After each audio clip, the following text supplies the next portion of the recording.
All right, calling to order Historic Landmarks Commission, June 9th, 2021. We'll start with the roll call. All right, thank you. This is Mary. I'll go ahead and take the roll call.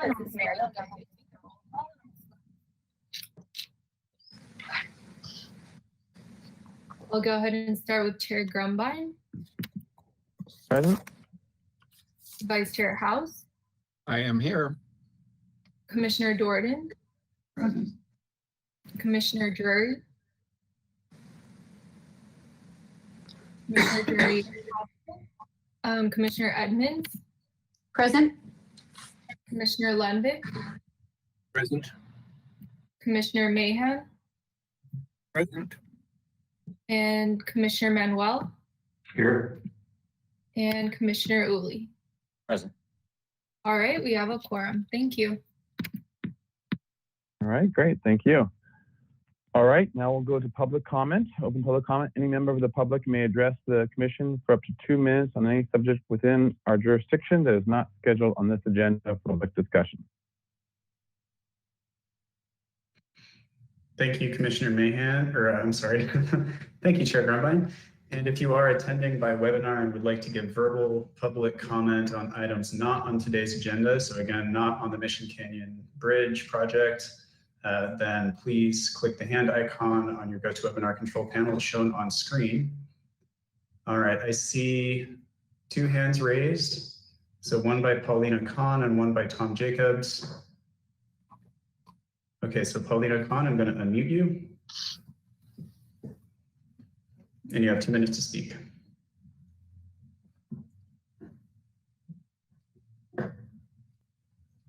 And Paulina Khan, you'll have to hit the microphone button on your GoToWebinar control panel in order to be heard.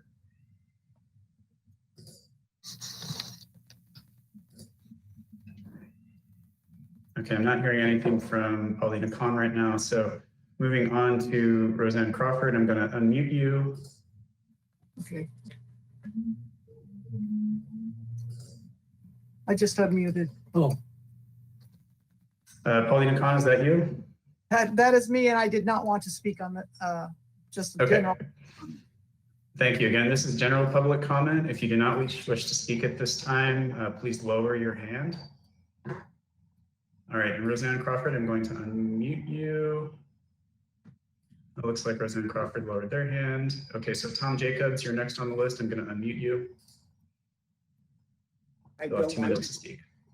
I don't want to speak on anything that's not being heard right now, so. Okay, thank you. All right, then I'll just ask Ms. Turnovskaya whether we received any written correspondence. Thank you, Mr. Hamilton and Commissioners. We did not receive any general written correspondence for today's agenda. Back to you. Okay, thank you. We can close general public comment at this time. Back to you, Mr. Chair. All right, great, thank you. All right, so we will go on to approval, close public comment and go on to the approval of the minutes of the Historic Landmarks Commission meeting, May 26, 2021. Move approval of the. All right. Second. Motion by Commissioner Uli, second by Vice Chair House. Under discussion, any edits, changes? We have another pretty solid meeting minutes here. All right, well, if we don't have any other edits or changes, can we have a roll call vote, please? Yes, thank you. I'll go ahead and start with Commissioner Jordan. Yes. Commissioner Edmonds. Yes. Commissioner Lundvik. Yes. Commissioner Mahan. Yes. Commissioner Manuel. Abstain. Commissioner Uli. Yes. Vice Chair House. I will abstain because I was not present at the meeting. Okay, thank you. And Chair Grumbine. Yes. All right, the motion carries. Thank you. All right, thank you. All right, so we are on to item C, approval of the consent calendar for June 9th, 2021. All right, Mr. Hamilton. Thank you, Mr. Chair. So on today's consent calendar, Commissioners Mahan and Manuel were the reviewers. We did review the items out of order. So we reviewed items C, D, A, then B. I'll go ahead and just note them in order what the motions were. So item A was 26 East Gutierrez. The motion was for project design approval and final approval. Item B was 2227 State Street. The motion was for project design approval and final approval. Item C, 15 East Anapamu. The motion was for project design approval and for return to consent for final approval. And then item D, 1334 Anacapa Street received review after final approval as submitted. And that was it. All right, thank you, Mr. Hamilton.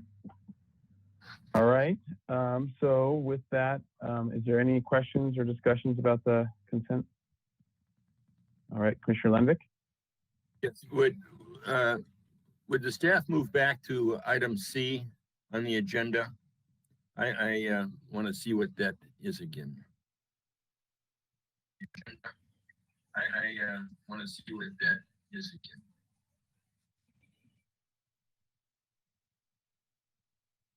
Thank you. Thank you. All right. So and so with that, is there a motion for any other questions or anything before there's a motion? So moved. Mr. Chair, All right. Yes, Commissioner Drury, we got a motion. I by finally Vice logged Mayor. in. There was some communication problem, so I am officially here. Oh, goody. Okay. All How right. exciting.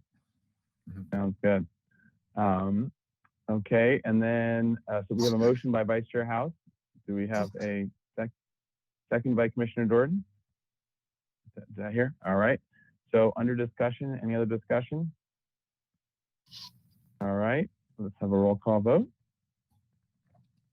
All right, thank you. I'll start with Commissioner Edmonds, Yes. Commissioner Lenvick, Yes. Commissioner Mahan,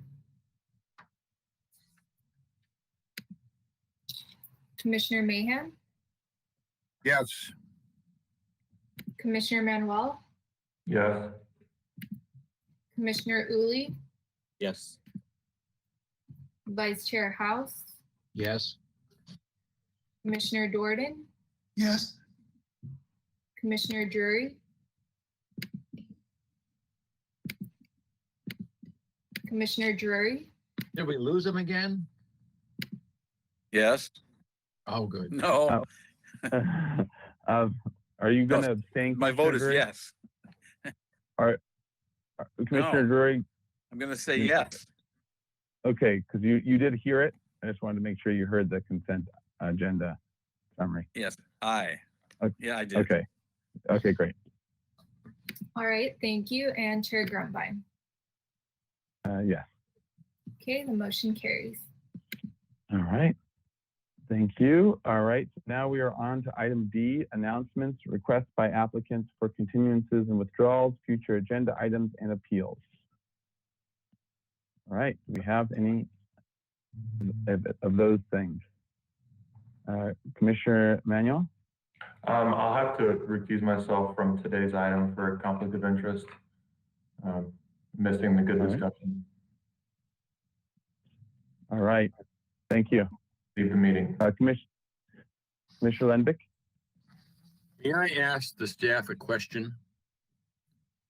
I don't see any place else on the agenda to ask this.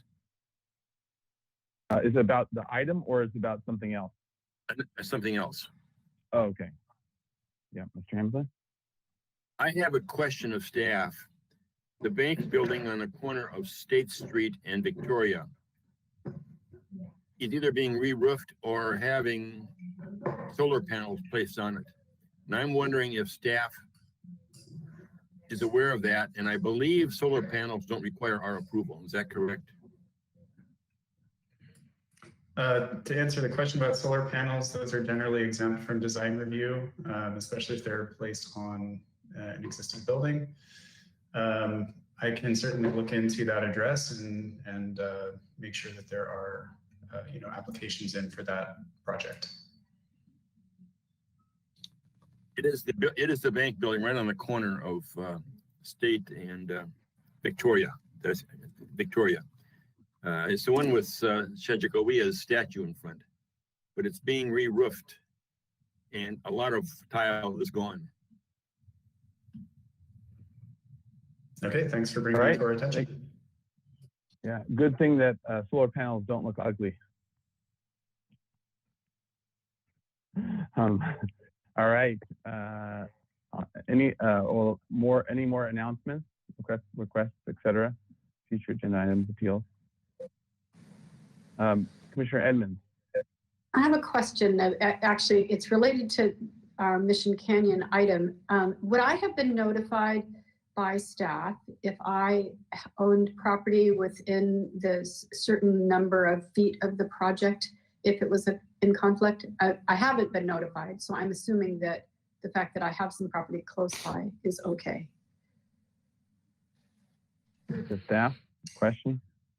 Yeah, Commissioner Edmonds, I believe it's a 500-foot radius. Perhaps if I'm incorrect about that, someone senior can correct me, but if you have a property within 500 feet of the project site, then it might be a good idea to recuse yourself from the item just to avoid any perceived conflict of interest. I don't believe it's 500 feet, but I am not 100% certain of that. It could, 500 feet is a short distance. Yeah, can't imagine it would be. And if you do want to, we can also take a minute, or as we're going through subcommittee, et cetera, if you do want to look on Google Maps or whatever and just kind of check it out, they usually have a little bar that tells you your distance, and you can at least see where things are and just to double check. And then if you do need to recuse yourself, then you can do so on that item. So I'll see if I can. Feet is, to my memory, is 500 feet as well. So I don't know if anyone else remembers anything differently, but. I am getting confirmation that it is 500 feet. Yeah, and it's not Okay. 500 feet from the property line of the site, so it might be a little odd to figure out a property line on a bridge. Everywhere the water runs by. Is Ms. Unsueta on by any chance?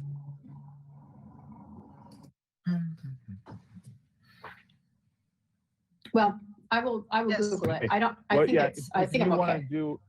Yeah, and if you want to do, just double check it, and then before anything else happens, in terms of you can probably double check it while they're doing the presentation as well, and while you're off camera or whatever, and then let us know if you do have to step down. Okay. All right, so why don't we keep going? Did you have any question for Ms. Unsueta, or you can handle it offline? Well, my only question was that when we went on the commission, when we gave the properties that we owned, there were so the city knows which properties each of us owns, and so I don't know if that's something that is normally checked, and she would have known the answer, but I'll try to figure it out online here. Okay, sounds good, and maybe via email with Ms. Unsueta and to confirm. Mr. Okay. Chair, Yes, Mr. Chair, Ms. Unsueta. I'm here. I just wanted to confirm Commissioner Edmonds' statement. Each commissioner does receive at the time of orientation, when they are appointed to the commission, a list of all the properties that are within the 500 foot radius, so that when those properties come up that you need to recuse. However, I don't have that list, and we will have to do a little digging to find it at this point. So we typically don't review that list for every single project or for any project before it gets on your commission. That is a list that is given to each individual commissioner at the beginning. I just found the answer. Okay, It's 0.3 miles, so good idea to Google it. Perfect. Okay, All right. thank you. Great, thank you. Okay, any other announcements, requests by applicants for continuances, withdrawals, or any other things? All right, if not, let's go close item D and on to item E, subcommittee reports. Any subcommittees meet or have anything to report? All right. Okay, in that case, we're done with general business. Let's close that. We'll go on to item 1 and the only item. So this is for the Mission Canyon Bridge. This is pre-application review. So Public Works Department is requesting Historic Landmarks Commission feedback on 3 conceptual bridge treatment options and 3 conceptual roadway approach options that have been developed as part of the initial Mission Canyon Bridge studies effort to address deficiencies in the bridge and surrounding roadway. Mission Canyon Bridge, a city landmark, spans Mission Creek and is located to the north of Mission Santa Barbara and Mission Historical Park, south of Rocky Nook Park, and east of the Santa Barbara Museum of Natural History. The bridge was designed and constructed by Roland Hazard in 1891. A wooden sidewalk supported off the bridge was added in 1929, and the bridge was widened on the downstream side in 1930. So I guess it's always been a hazard bridge. The Mission Canyon Bridge Studies effort kicked off in April 2019 to study existing conditions and challenges associated with the bridge. On December 2nd, 2020, Public Works presented the 3 bridge options as well as the 3 roadway alignment options to the public during a public meeting. The options were met with mixed opinions. It is anticipated that an environmental impact report will be required for a full discussion of any proposed project alternatives. Public Works Department is requesting a preliminary review, comments from Historic Landmark Commission before proceeding with a formal project application. Pre-application design review consultation. So this is a pre-application design review consultation. No final appealable action will be taken at this hearing. Mission Canyon Bridge memo and attachments are available at santabarbaraca.gov/HLC. All right. So with that, do we have the applicant, the city, here? All right. And also, just as a little side note, there was a site visit that was agendized and had a number of members of the public as well there to just walk the site and for better understanding of the site and of the 3 concepts proposed for both the bridge and the roadway. So, and that happened on this last Monday. Was it Monday? Yeah, I believe so. So long ago, 2 days ago. All right. Okay, welcome. If you could introduce yourselves, and we're doing a 30-minute timer for this project. It's also getting its own whole hearing. So, because obviously it's both very important and very complex. And so if you can go close to the 30 minutes, that would be much appreciated. And then we'll go into public comment. Great. Good afternoon, Chair Grumbine and Commissioners. I'm Jessica Grant, Supervising Transportation Planner with the city, here to bring you up to date on the Mission Canyon Bridge Studies effort.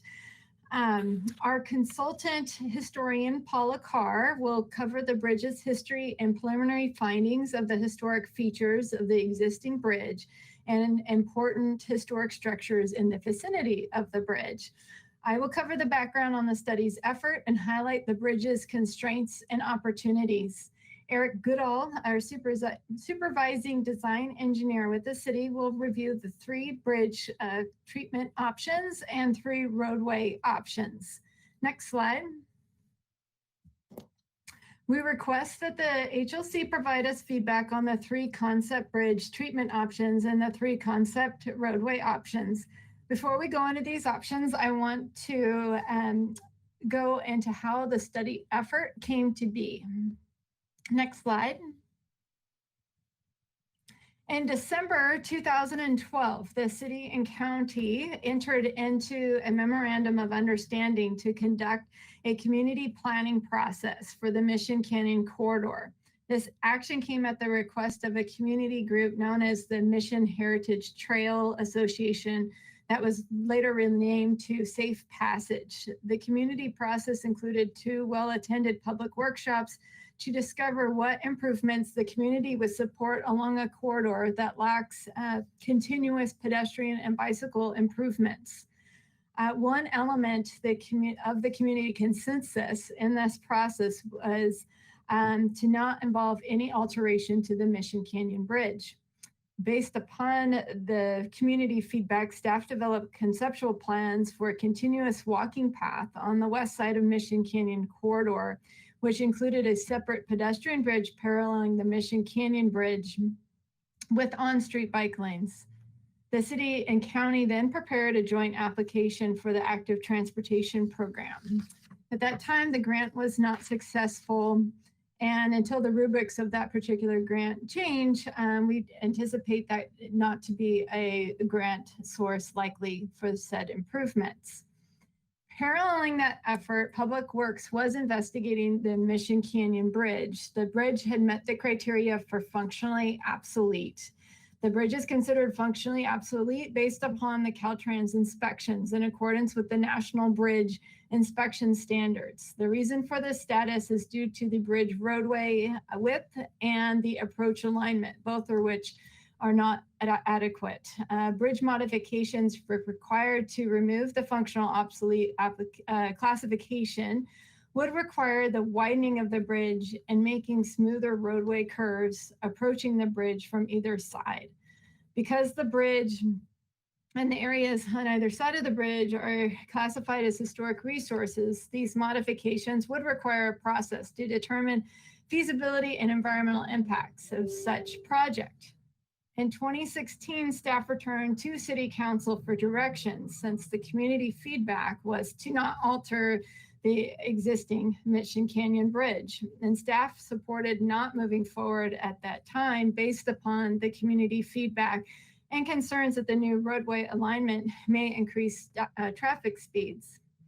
All that said, City Council did request staff to move forward with the Mission Canyon Studies effort because the state allows the Highway Bridge Program funds to be used to investigate the feasibility and environmental determination phases, even if the city decides not to move forward with the bridge project because of environmental consequences.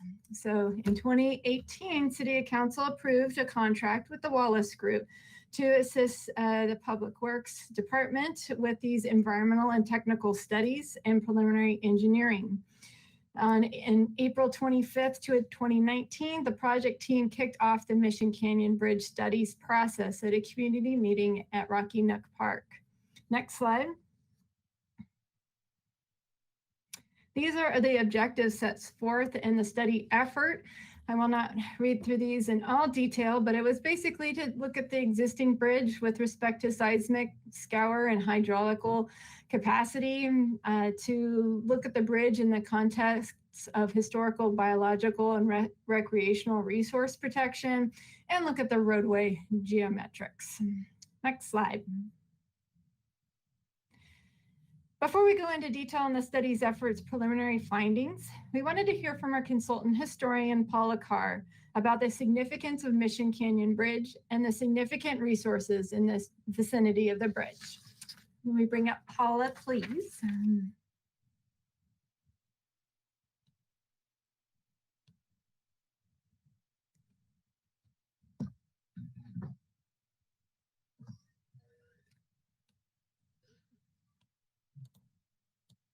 Am I on and audible? Yep. I can hear you loud and clear. Okay. Thank you, Jessica. Good afternoon, Chair Grumbine and commissioners. I have about 12 slides to show you. I'm going to introduce them with a little bit of commentary, and then we can go through the rest of those slides pretty quickly. But the dates on this timeline are some of the touch points that have influenced the historical evolution of the lower Mission Canyon corridor.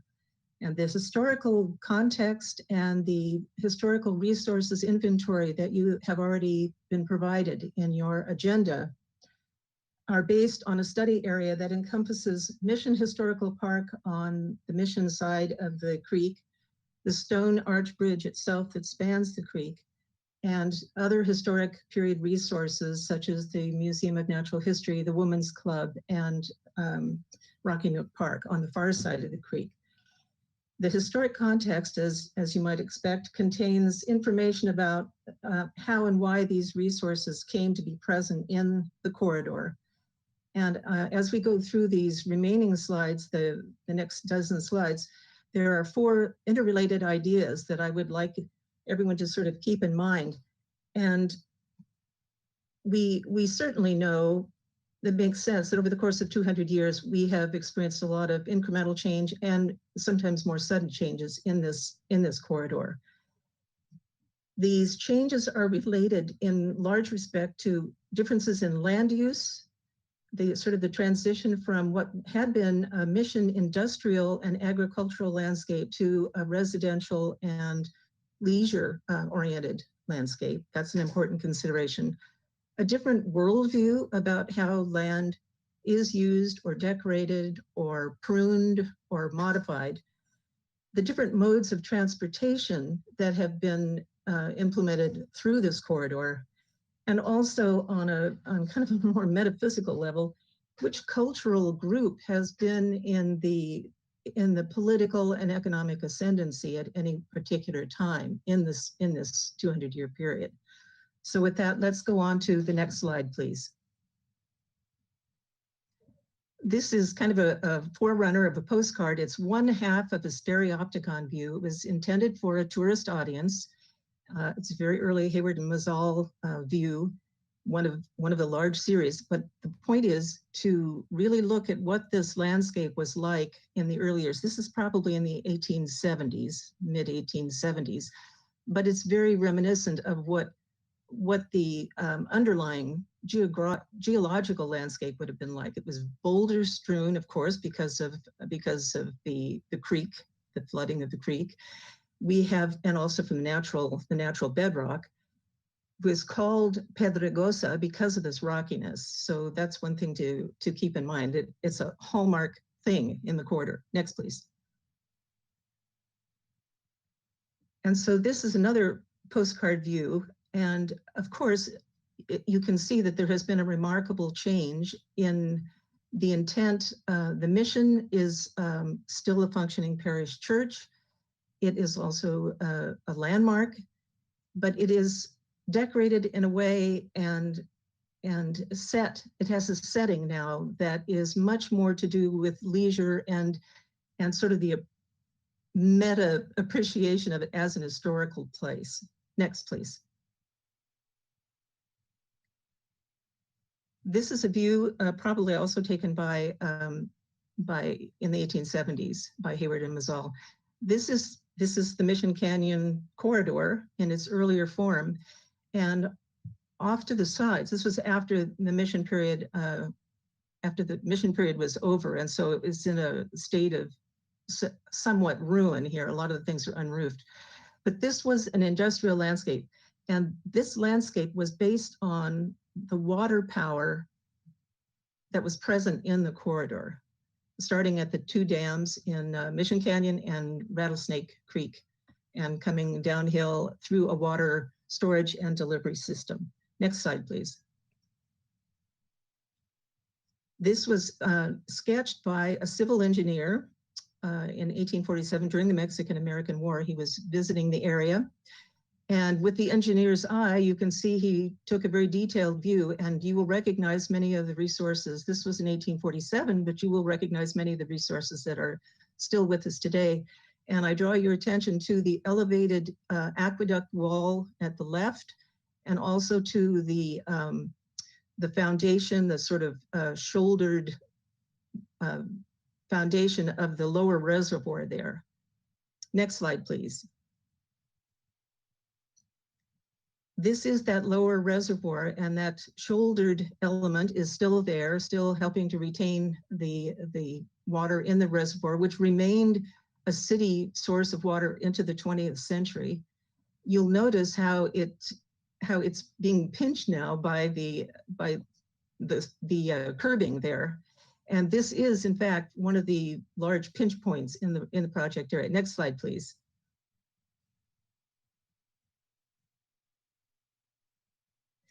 The other pinch point is the aqueduct, that wall, the remaining pillar of that elevated aqueduct wall.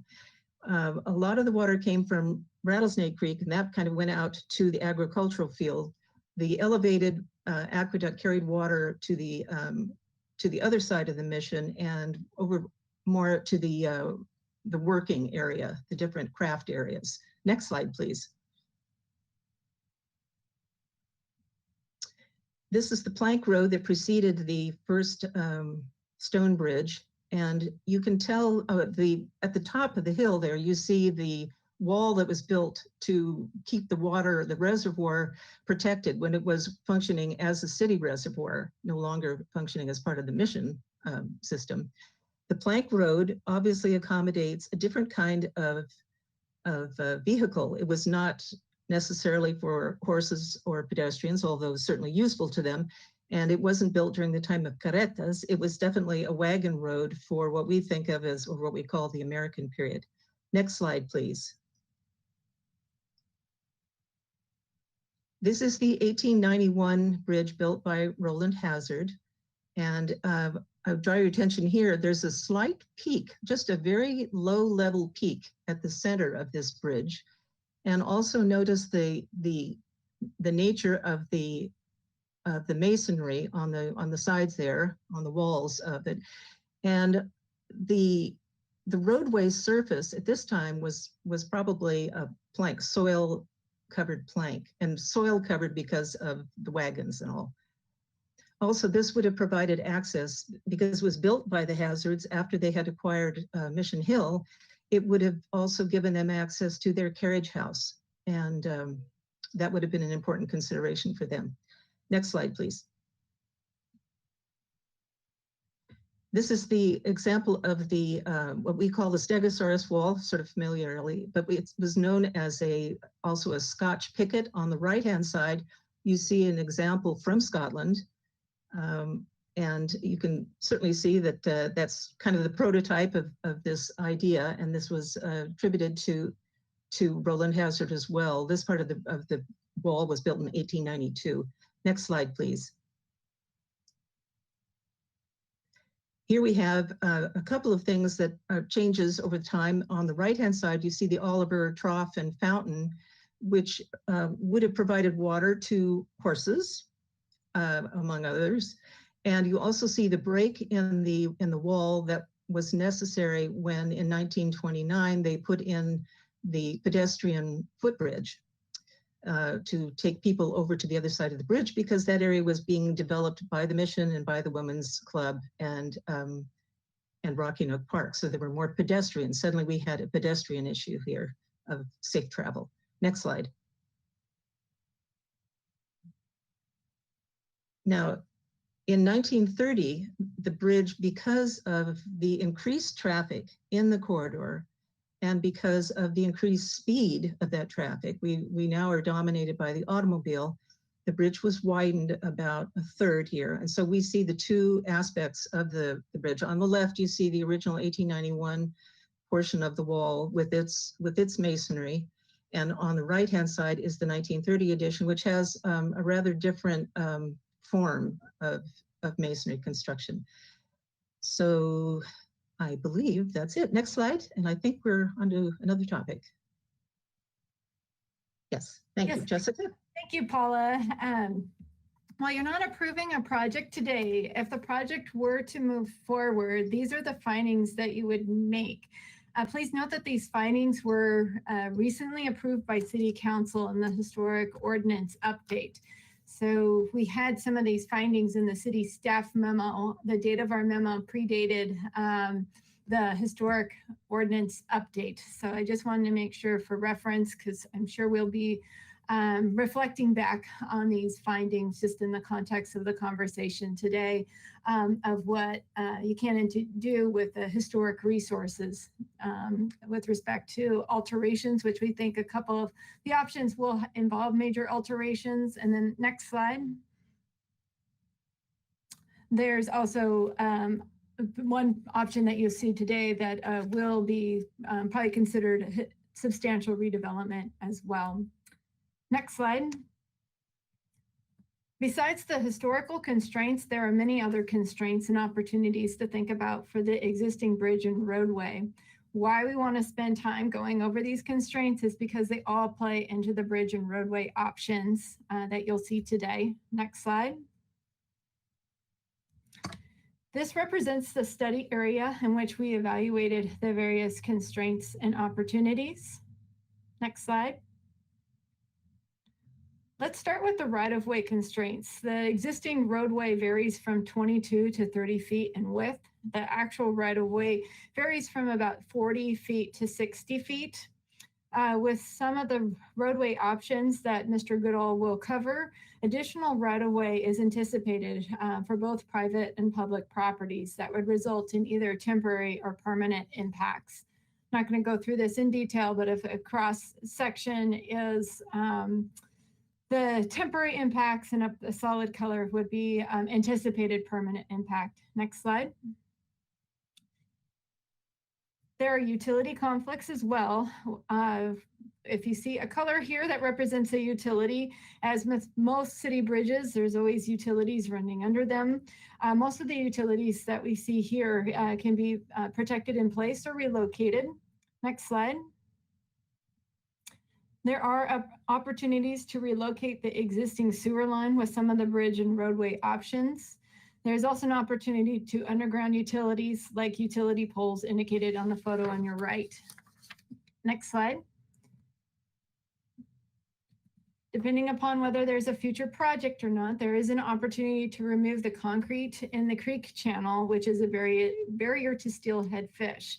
So downstream of this bridge, all the steelhead barriers have been since removed with various city bridge projects and county channel projects. On the photo on the right just indicates that there's sycamore and oak trees in the vicinity of the bridge and bridge approaches that may need to be removed or accommodated to accommodate a widened roadway or bridge. Loss of any trees would require mitigation. Next slide. This is an image of the FEMA flood insurance rate map for the bridge area, which indicates the existing bridge that's highlighted in yellow and the surrounding area that is subject to inundation by the 100-year flood event. The current bridge has a flood conveyance of approximately 10 to 25-year event. The bridge is a construction point in the creek channel, and backwater effects result in overtopping at a low point on Mission Canyon Road north of the existing bridge and inundating the roadway and bridge. There is an opportunity to meet the 100-year design storm event if the bridge is reconstructed. There's a couple examples that Eric Goodall will show you. Next slide. The existing bridge is an earth-filled arched bridge. For this type of bridge, the weight and pressure from the soil provides the compressive load or force on the arc, which keeps the arch from collapsing. If the soil were to be removed, the arch bridge would collapse. This is known as an arching mechanism. So in this graphic, if the abutments fail, which is indicated by the letter A in a design earthquake, the arch will fail. All bridge options that you see today will address this structural vulnerability. This is important because if there's a significant earthquake, the roadway would still be functional on Mission Canyon Road, which is an evacuation route in the event the arch collapses. Next slide. As discussed earlier, bridge modifications required to remove the functional obsolete classification would require the bridge widening and making smoother roadway curves approaching the bridge from either side. Existing curves going into the bridge limit the driver's ability to see an object, pedestrian or cyclist in the roadway. Eric Goodall will review the 3 roadway options to address the functional obsolete issue. The team is investigating opportunities to reduce the speed limit throughout the corridor. The graphic on the right shows the most common collision patterns near Mission Canyon Bridge. Next slide. By far, the most common collision is the southbound Mission Canyon into the Stegosaurus wall. That happens happens once every 1 to 2 years. And less common are the collisions into the bridge ends, as a reference in the graphic to the right, which occurs about once every 5 to 10 years. The bridge walls near the pedestrian walkway, Oliver Trough, was hit last November 2020. The Stigus wall was last hit in March of 2020. There have been no fatalities in any of these collisions. There has been one severe injury in 2018 when a motorcycle crashed at the north end of the bridge. While there is a collision pattern here in the context of the overall city network and collision pattern history, this section of road does not rank nearly as high as some of the other city street collision prone corridors. Next slide. There are also financial constraints. Caltrans, who administers the Highway Bridge Program, anticipates that any federal funding for the bridge beyond the city's effort will be minimal in comparison to what is needed to be done to the city landmark. Staff anticipates the cost for mitigation for this landmark to be very high, and staff would need to return to City Council with an estimate on the city's share of costs that would be needed if the project moves forward. With that, I'd like to turn it over to Eric to discuss the bridge and roadway options. And Chair, we might run maybe 10 minutes, a little bit over, but once we go through these options. Thank you.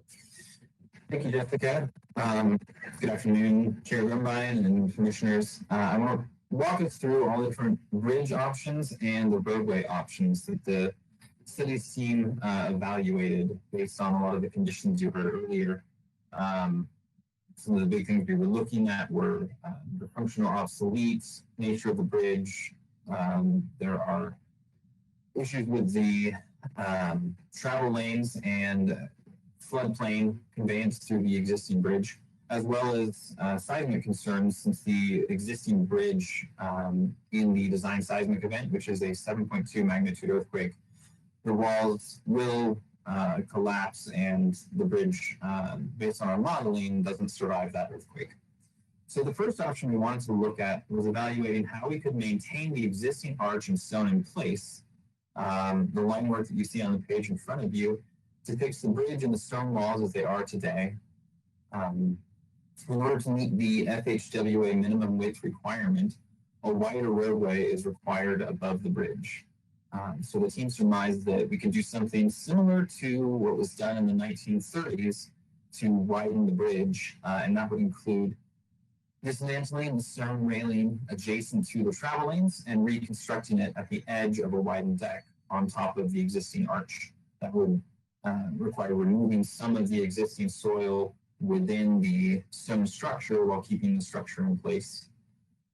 This would also eliminate the existing pedestrian walkway as it is today, and it would move it to the top of the bridge deck. And it would also retain the existing bridge as it is. And that would address the geometric deficiencies across the bridge, but it doesn't protect this route, which is an emergency evacuation route, in the event of that design seismic event. To address that issue, the team looked at the option of removing a portion of the soil above and beyond either side of the arch and constructing a concrete bridge and abutments that would withstand this design earthquake and maintain the evacuation route. As I said, based on modeling, with this option, the remaining soil that's within the arch and adjacent to the walls would shift, and the bridge rails and walls would rotate and fail in that design quake. But the bridge itself, the concrete bridge, will remain intact, and that would preserve this route. The downside is that the arch and the walls end up failing and end up in the creek. So the biggest con about this option is that the existing bridge only has a 24-foot opening and doesn't meet the FEMA standards for flood and storm events. With flooding onto the roadway in a 20-year storm and 4 feet of water in a 100-year storm. And FEMA also requires that there be 2 feet of freeboard in the 50 year, which this bridge also does not meet that standard. Another negative about this bridge is that there are, or about the option, is that there's a continued shadowing across the bridge facade. Currently, the pedestrian walkway cantilevers off of the bridge on the upstream side and cast a shadow on that bridge facade.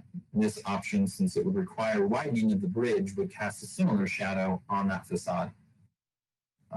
And also, as Jessica noted earlier, there's a sewer line on the upstream side of the bridge, and that line cannot be accommodated within the bridge structure as there isn't enough structure remaining once you construct a new concrete bridge within the existing stone structure to include that facility. The pros are that we'd include the preservation of the existing arch and stone walls. This option improves driver sight lines and pedestrian and bicycle facilities, and it also preserves the evacuation route during the design seismic events. So our team then, can go to the next slide.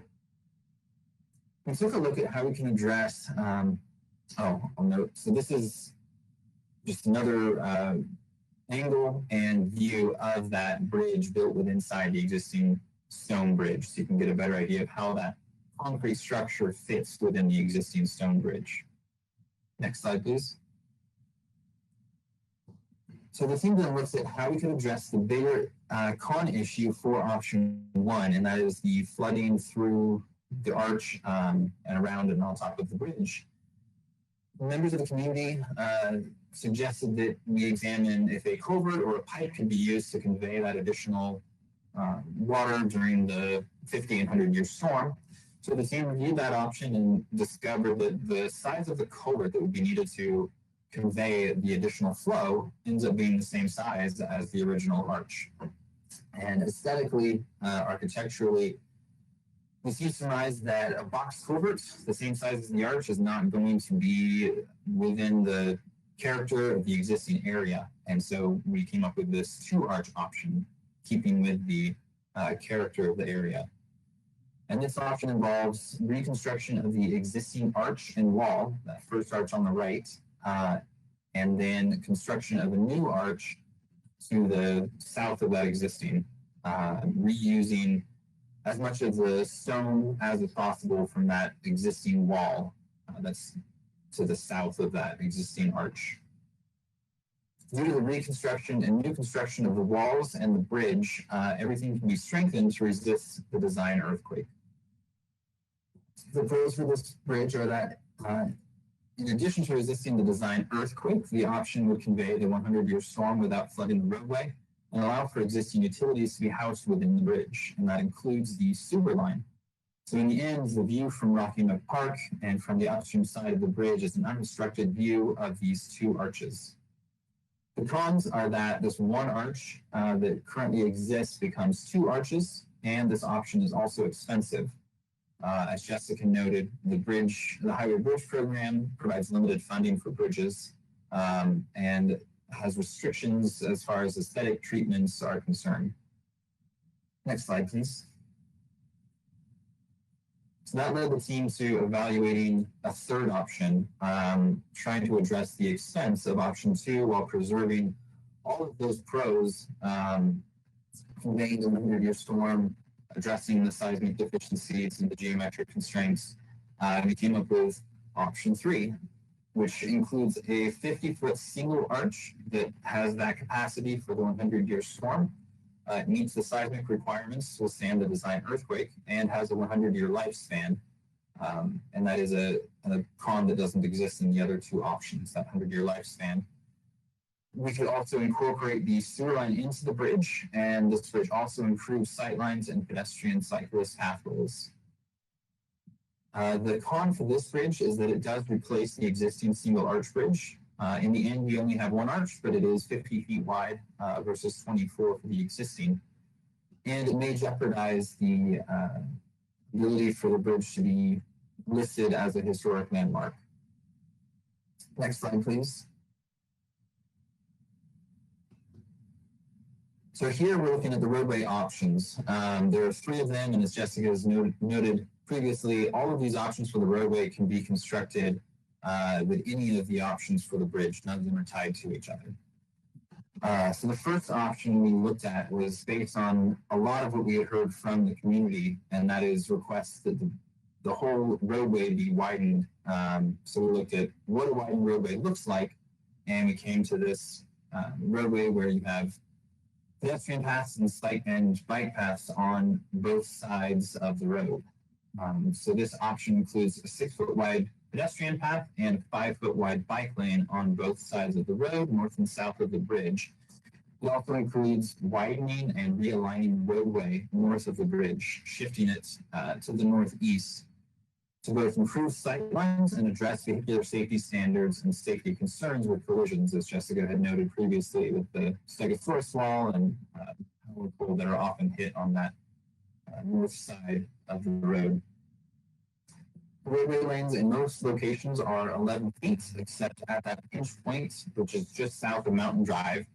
And as Paula had noted, the reason for this pinch is that the Mission Aqueduct column and lower reservoir walls are located on the west side of the road at that location. And in an effort to make sure those features were not touched, we pinched the road down to 10 feet at that point. The pros for this option include improved driver sight distances. They double under this option. There are 2 pathways on both sides of the road. They're continuous. You get 5-foot bike lanes, and we preserve the Mission Aqueduct column, the lower reservoir wall, and the Stegosaurus wall without modification.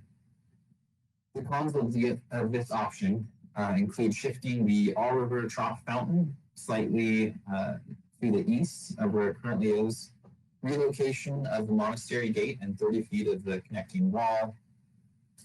There's some right-of-way from Rocky Nook Park and Mount Calvary Monastery, and the removal of 7 sycamore trees of varying diameters.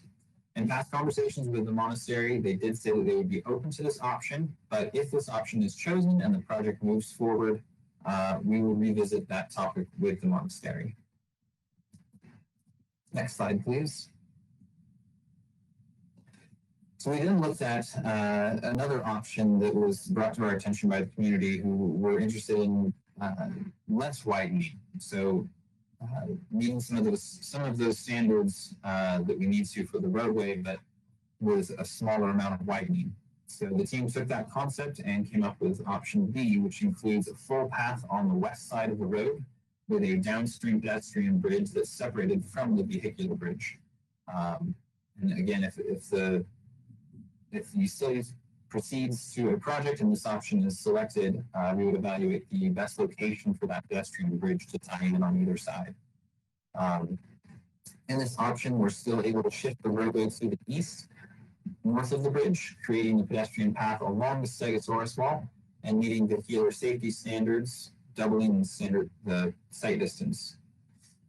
The pros for this option include doubling the sight distance, full pedestrian paths on the west side of the road, and a partial path on the north side of the road.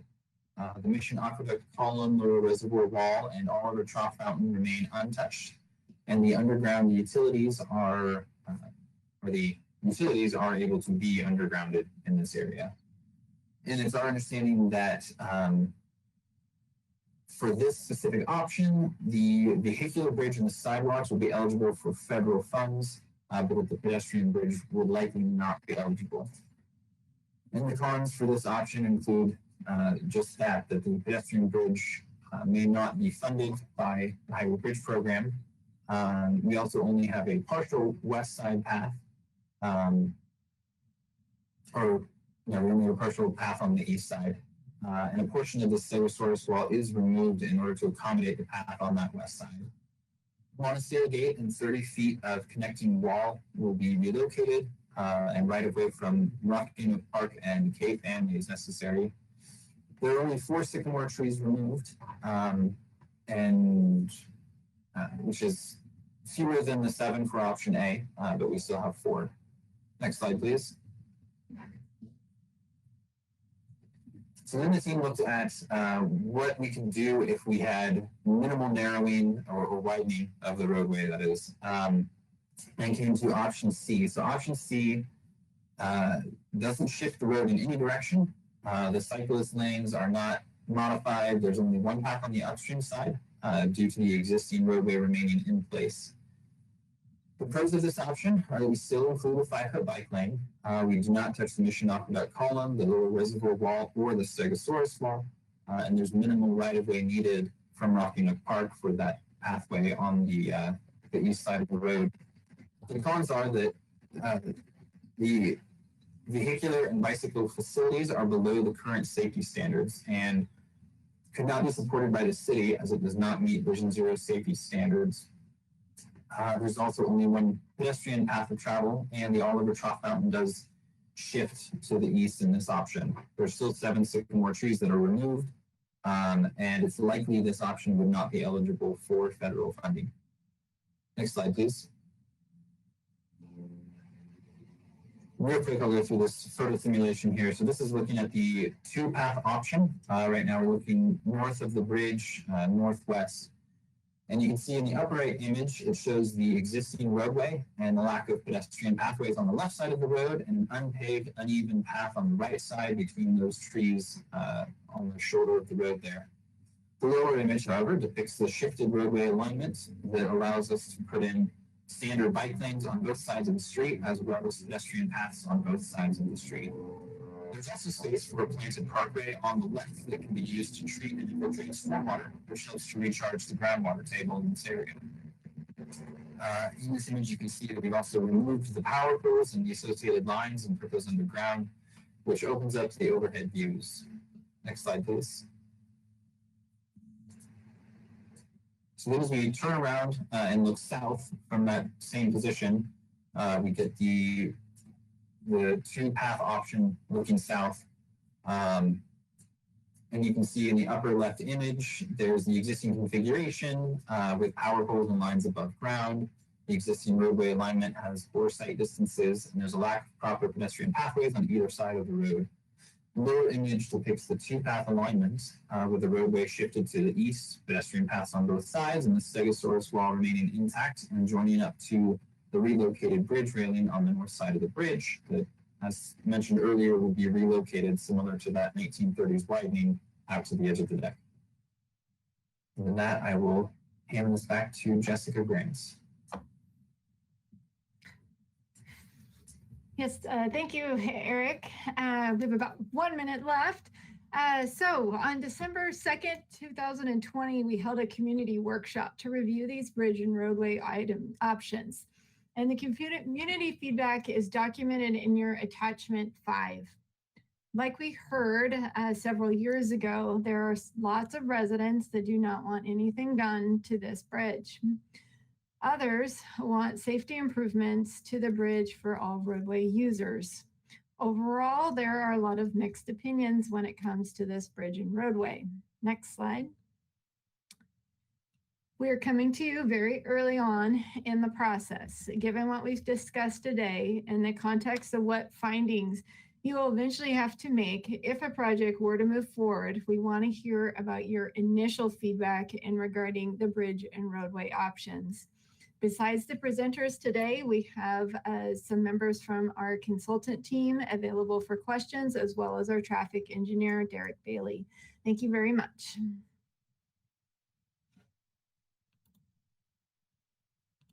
All right, thank you. Okay, so with that, let's go to public comment, open public comment for this one and only item on our agenda. So if you want to make public comment, I'm sure there will be a number. Please click the green arrow icon to raise your hand up, and so that we can be seen and you can be called on. Follow the instructions, and we will get started. Thank you, Mr. Chair. If you're attending by webinar, please follow the instructions on screen to give oral public comment. And while we wait for hands to raise, Ms. Tarnovskaya, can you please talk about the written correspondence received for this item?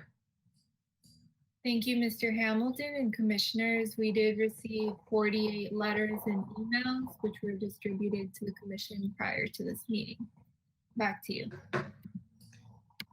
Okay, thank you. Okay, I do see a number of hands being raised, so I will go down the list. I'll just note who has their hands raised so that you know. I see Fred Sweeney, Carl Hutterer, Lonnie Evenstein, Roseanne Crawford, and Tom Jacobs. So starting with you, Fred Sweeney, I'm going to unmute you. You'll have 2 minutes to speak. Please go ahead.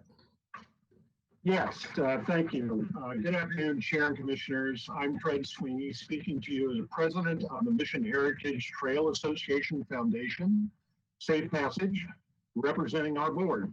We are a board made up of 20 citizens, some of whom own private and institutional properties along Mission Canyon, Las Olitas corridor, the adjoining neighborhoods, including East San Roque neighborhood, representatives of 3 major neighborhood associations which touch this area, members of such organizations as the Pearl Space Society, the Santa Barbara Conservancy, and others.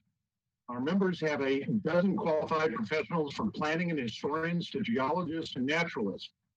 I myself am a retired architect following the completion of my last major public project, the Santa Barbara Airport Terminal. Our board has reviewed the concept schemes being presented by the city and its consultants and suggests that there may be a way for schemes 3 and A to be a solution. This approach may ensure a large measure of safety and ability to retain the historic nature of this cultural treasure we call Mission Canyon. All of us look to the engineers, the other professionals, and the facts to guide us to a realistic and rational solution.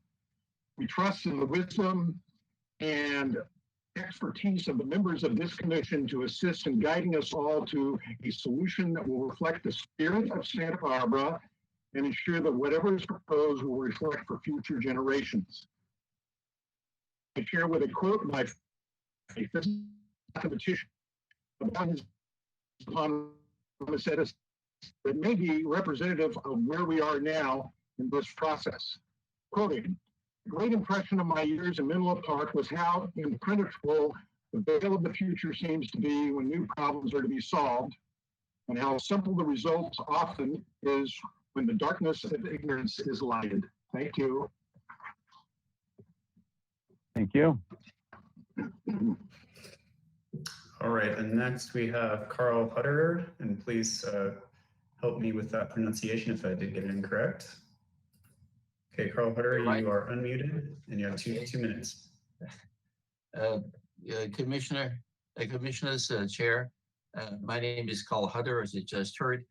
I have for 21 years resided either immediately adjacent to or in close proximity to the Mission Creek Bridge. And I'm intimately familiar with the problems the traffic corridor has and the pervasive fears so many people who use it express for their safety. Both personally and as a member of the Mission Heritage Trail Association Safe Passage, I'm passionately committed to historic preservation. I'm grateful that the city has accepted the responsibility of finding a solution to what has been a vexing problem of aligning historic preservation with the needs of a hugely expanded population for some 75 years. Like my colleagues at the Mission Heritage Trail Association, my sole interest at this early stage is not to focus on the specific solution, but to help ensure that any eventual solution will represent an optimal marriage between sound principles of historic preservation, public safety, and functionality. Given the manifest problems of the traffic corridor, the only solution I would find unacceptable is to do nothing. Thank you.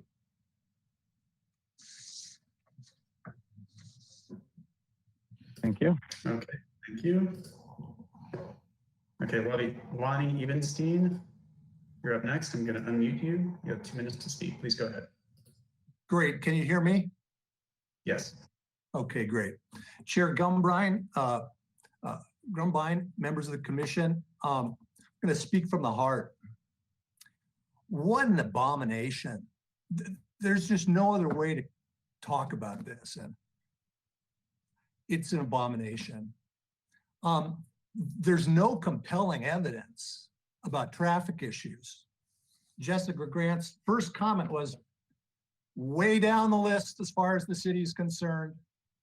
Yeah, there's some fender benders on occasion into the Stegosaurus wall on the other side of the bridge, but this is a very low traffic priority. The notion that one of the most significant historical bridges in California and Santa Barbara is going to be torn down for traffic reasons, commissioners, that's just not true. And if you endorse that logic, you would be endorsing non-truth.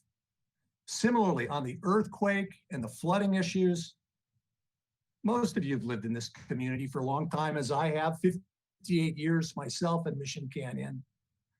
This isn't every 10 or 20 years, the bridge over floods. That's ludicrous. There's no evidence that the bridge has had any flooding period problem since 1890. It went through the 1925 earthquake. A 7.2 earthquake is 3 times the 1925 earthquake. Are we going to tear down the Mission? There could be parishioners. It's not going to survive. It's more problematic than the bridge. Please reject these proposals. The improvements or enhancements that are needed don't require destruction of this bridge. Please take more time. This should not be the only meeting of the HLC. Please allow people to come forward and give you additional testimony. This process has promised citizen involvement, but it never delivers. We hope you'll now hear from us again at future meetings in the immediate future. Thank you for your time. Thank you. Okay, thank you. Roseanne Crawford, you're up next. I'm going to unmute you. Okay, Roseanne Crawford, please go ahead.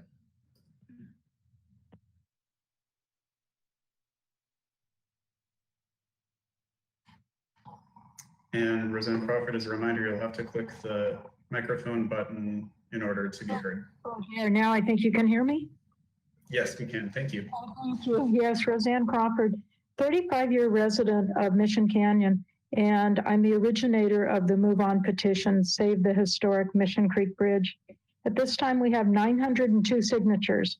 Our message is clear: don't touch the bridge. That's not saying we are not going to do anything, but don't touch the bridge. I doubt the bridge team would have studies to consider as project options if it was not incentivized by $11 million of taxpayers' federal funding potentially tied to destroying our historic bridge, necessary to qualify for funding as a structurally obsolete bridge. Public Works application was grandfathered in prior to the Federal Department of Transportation's discontinuance of this criteria, no longer offering this funding after 2016. Structurally obsolete does not mean structurally unsound. Structurally obsolete only means they're not making them that way anymore, too expensive, and we don't have the skills, craftsmanship, and craftsmen of 130 years ago. This bridge was designed and this bridge was designated as a city landmark in 1998, long after it was widened in 1930. It is also eligible for the National Historic Registry. If this bridge was structurally unsafe, it would not be in HLC's or the city's hands. It would have been shut down. The recent Caltrans inspection, which is done every 2 years, showed only a work recommendation to address the scour at the bottom of the arch, which was also noted back in 2015. It still received an 8 out of 9 in this area, which means very good condition. Our old girl is sound, no significant changes. The city has done no seismic testing, nor has it been recommended. Once the smoke and mirrors are put aside, the what ifs versus the what is, it boils down to the bridge is not a problem. It's straight, it has a good line of sight, and has withstood the test of time with 2 debris. Excuse me, I'm gonna have to ask you to wrap up real fast here. You're over, so I want to let you finish, but we do need to keep moving. Thank you. Yeah. Should the bridge and roadway be widened, it would not change emergency ingress and egress. It would remain 2 lanes. We don't need more bike lanes in this designated share the road corridor in this Vision Zero compliant area. Thank you very much. All right, thank you. And I'm sorry, I apologize for my background noise. No others have it as well. I've got construction going on outside, so. All right, on to the next speaker, Mr. Hamilton. Okay, the next and final speaker is Tom Jacobs. So Tom Jacobs, I'm going to unmute you. You'll have 2 minutes to speak. Please go ahead. Good afternoon, Chair and Commissioners. I'm Tom Jacobs, here to speak to you as Vice President of the Mission Heritage Trail Association. My 92-year-old mother-in-law told me to explain things so even she could understand them. So here goes. The bridge is a living, breathing thing that over its 130-year life has undergone almost continuous change. Each time change has come from the need to enable reliable travel to and from the canyon and beyond.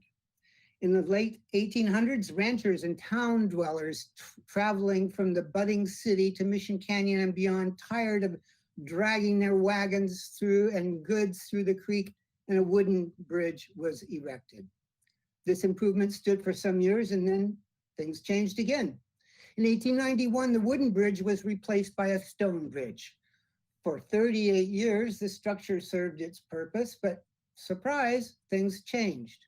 Growing traffic and pedestrian use required modifying the bridge, so in 1929, a steel gangplank walkway was scabbed into the structure, allowing ladies from the Women's Club to avoid walking down the middle of the roadway to town.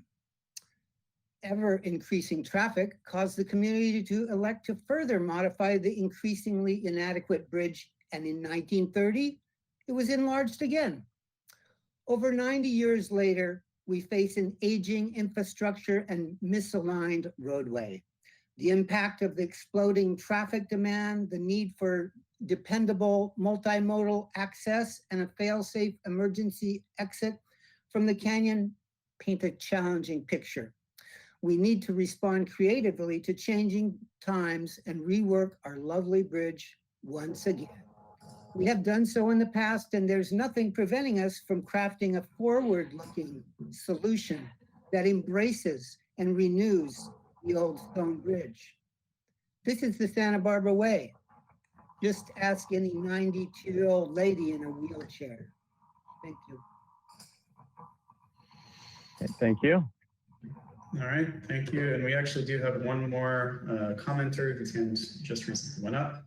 And just as a reminder to members of the public, if you would like to give oral public comment, now's your opportunity for this meeting. So please click the hand icon that's shown on screen on your GoToWebinar control panel. And oh, I just saw a few more hands go up actually. So Lorna Moore, Peter Doctors, and Shelley Bookspan, you're all up next. So Lorna Moore, I'm gonna unmute you. Okay, and if you click the microphone icon, then you'll be able to speak. Okay, Lorna Moore, your mic is live.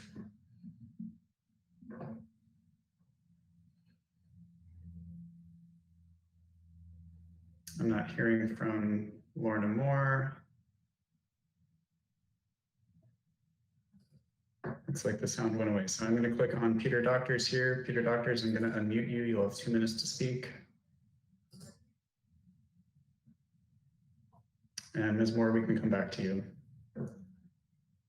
Okay, Peter Doctors, you're unmuted. Please go ahead.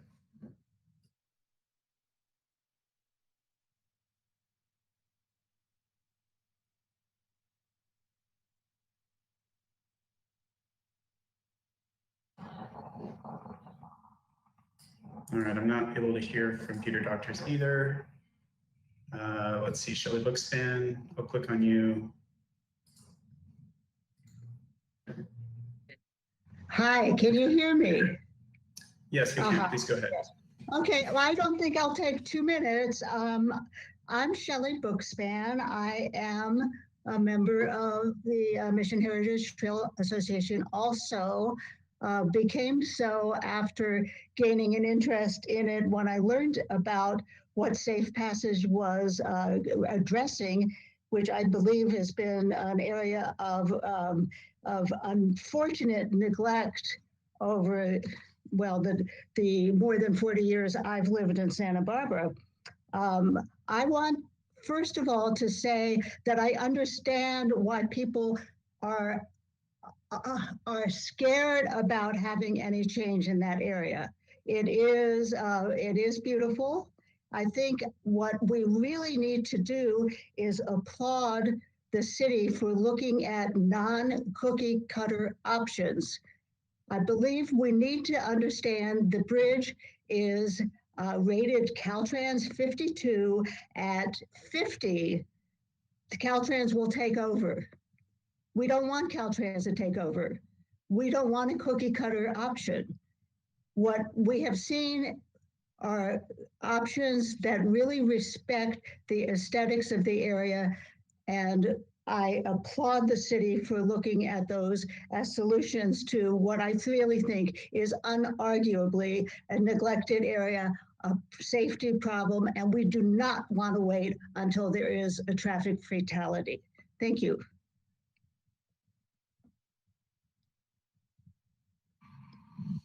Thank you. Okay, thank you. Okay, Lorna Moore, I'm gonna click on you again. Okay, you're unmuted. Please go ahead.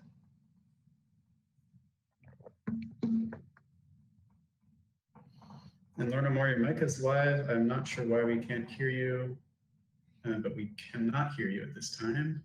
Ooh, gosh. Hello? We can hear you now, actually. Oh, you can? Yes. Okay.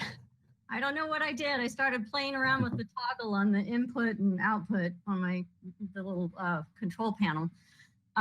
So I just wanted to urge you to read a letter I wrote. I got it just under the wire in yesterday, and I really think it's important background on this issue. And I'm a Mission Canyon resident of 20 years. I live up on Las Canoas Road. I just feel so lucky to live in Santa Barbara, and I love its charming bridges and everything about it.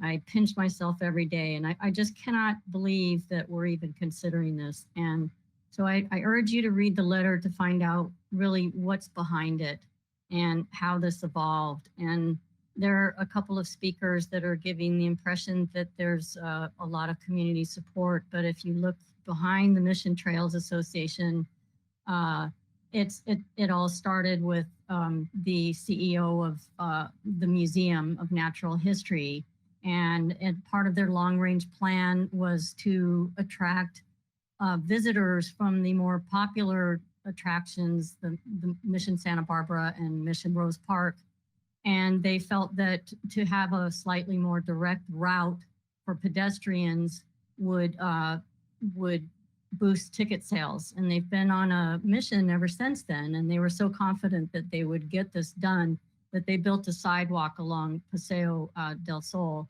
the first sidewalk in Mission Canyon. So anyway, if you look behind the Mission Trails Association, if you Google them, it's Luke Swetland, the CEO of the museum. He got himself placed as chair of the Mission Canyon Association.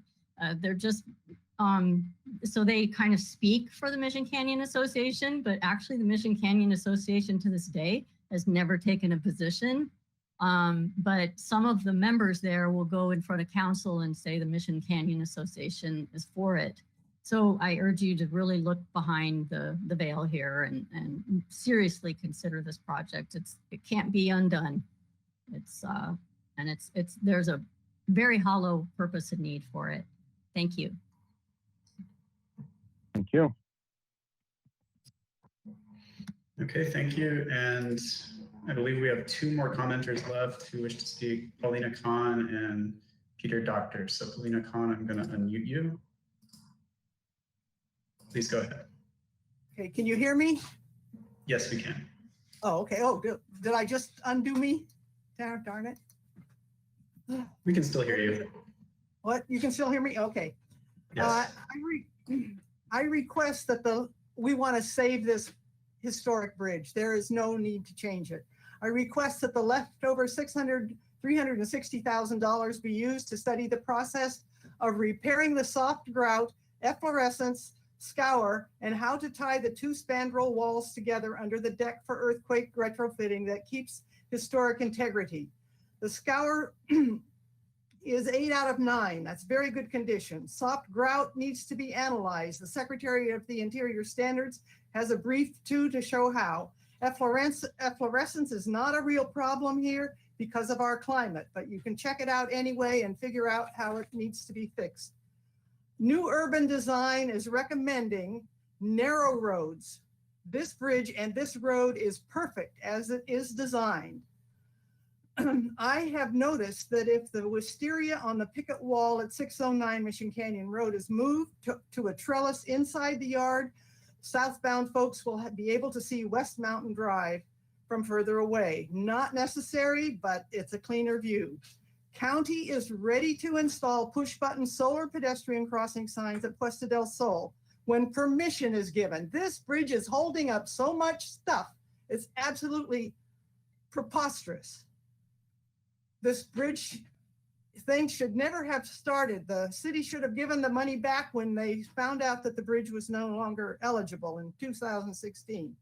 Path in front of the Women's Club has been repaired. It's the historic 48 inches asphalt. The Coalition to Preserve Mission Canyon is working on other inexpensive solutions to help people feel more comfortable. This is a very safe passage.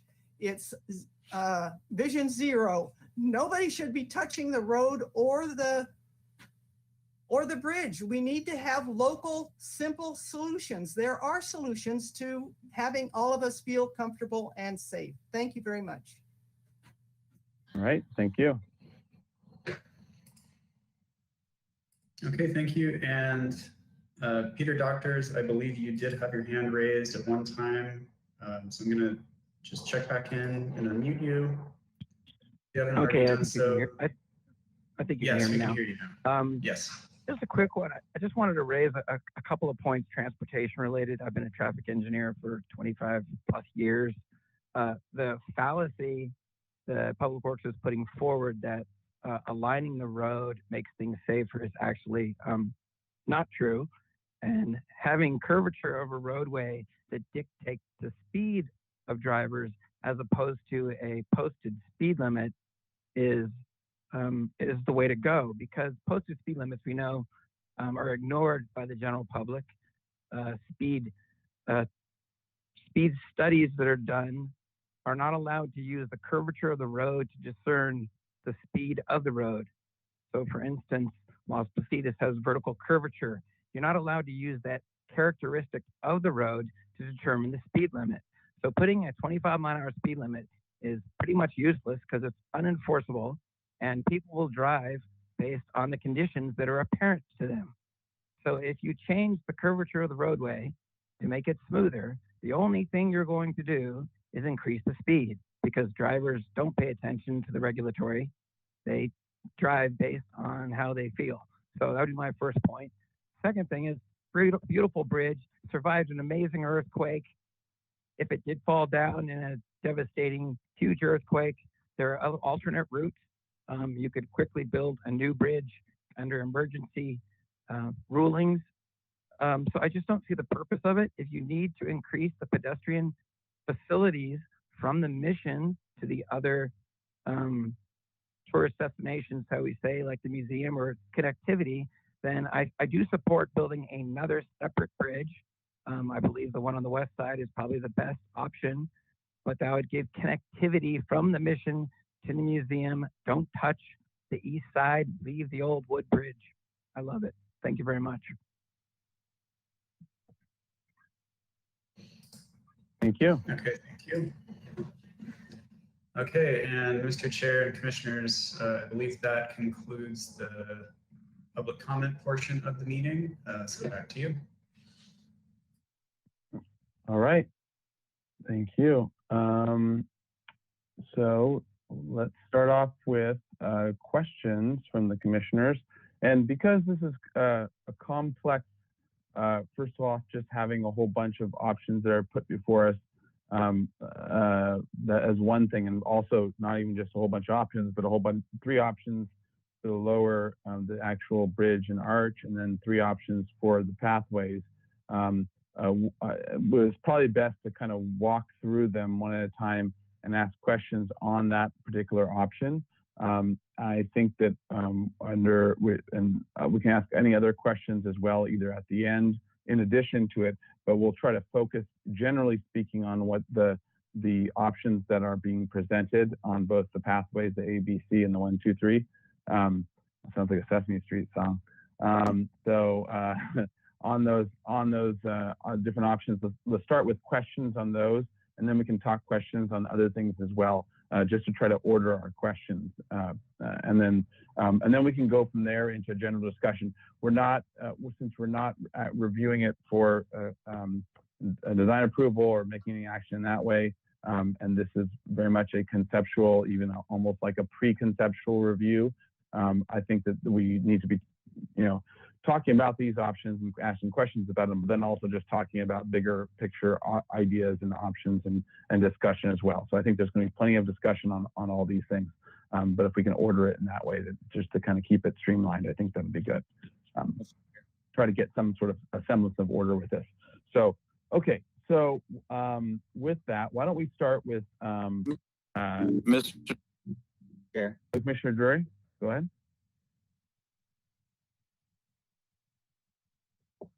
Commissioner Drury? Yes, thank you. Well, I'd like to do, of course, I'd like to do just the opposite of what you suggest.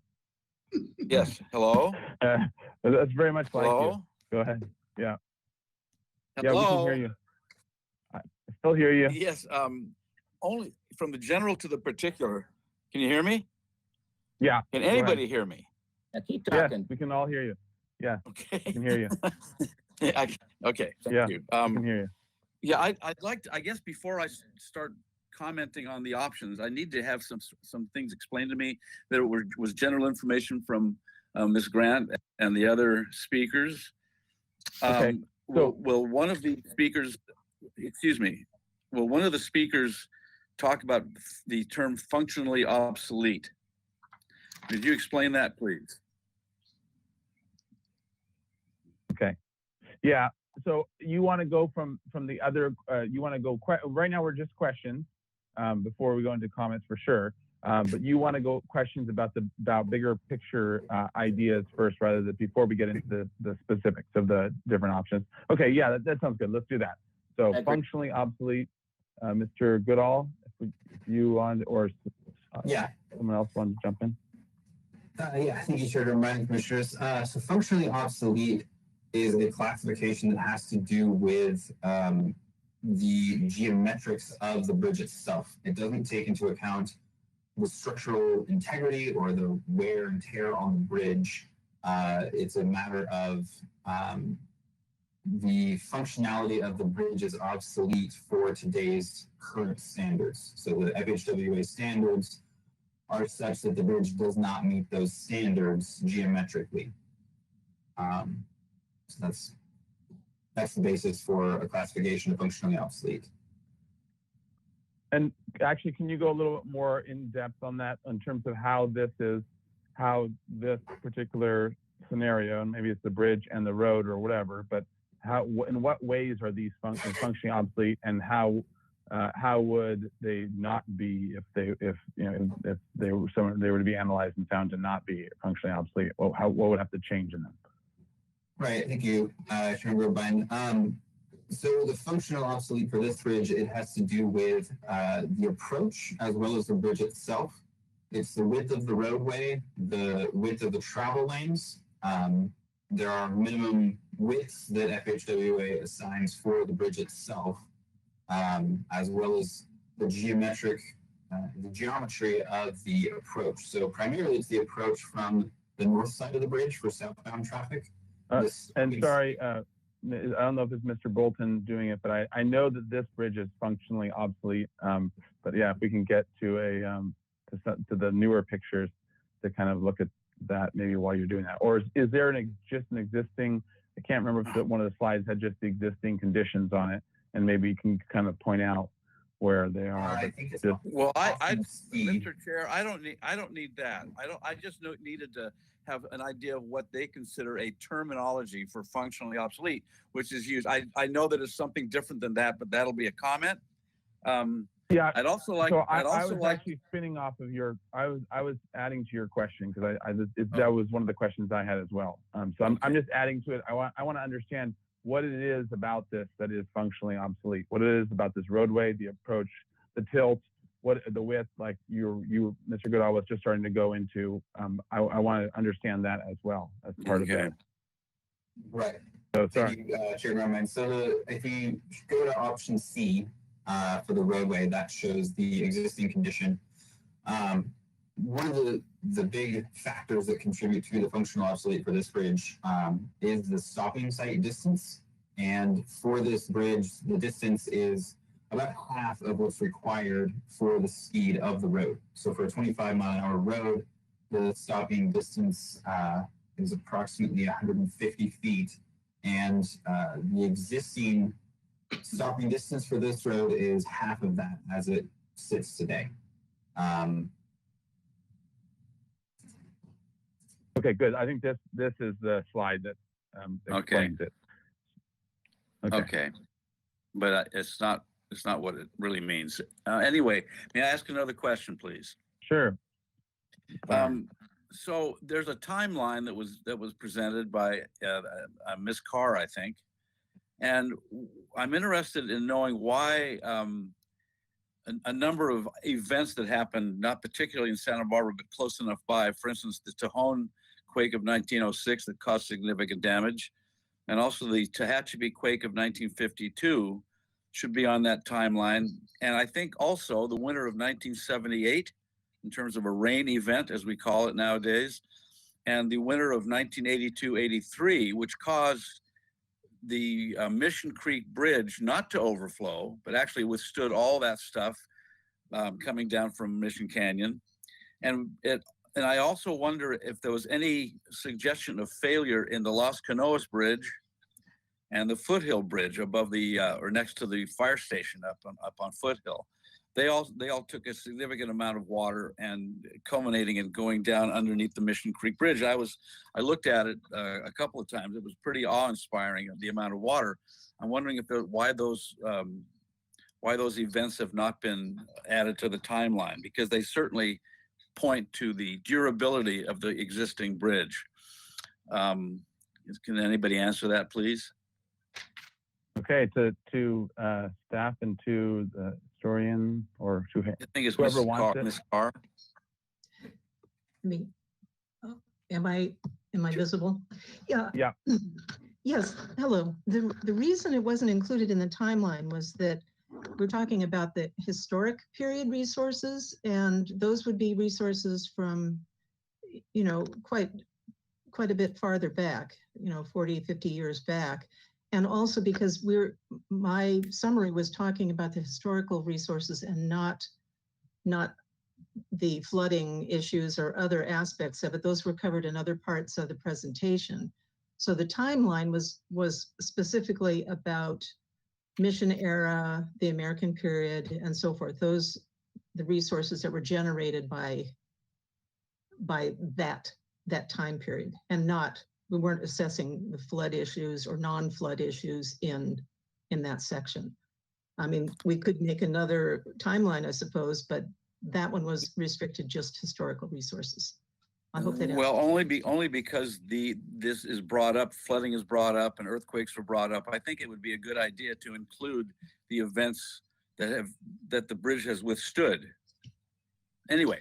Yeah. Okay. So but does that answer your question, at least for why those pieces weren't on there? Yeah, but I don't think it's a good answer. I would like to see all those things but that's documented a comment, properly. Mr. Drury. Oh Mr. my God, Drury. I commented. Slap my mouth. I knew you'd do that. I knew you'd do that. I will. Okay. I will. I'm done. Keep going. Questions. I'm done for now. Thank you. Okay. All right. So more questions as a general, not the specific options. All right, Commissioner Uli. My question is about structural integrity and why at least a preliminary report or a preliminary analysis or a phase 2 study or something in that regard was not done for such an important resource. That's directed to the engineering team.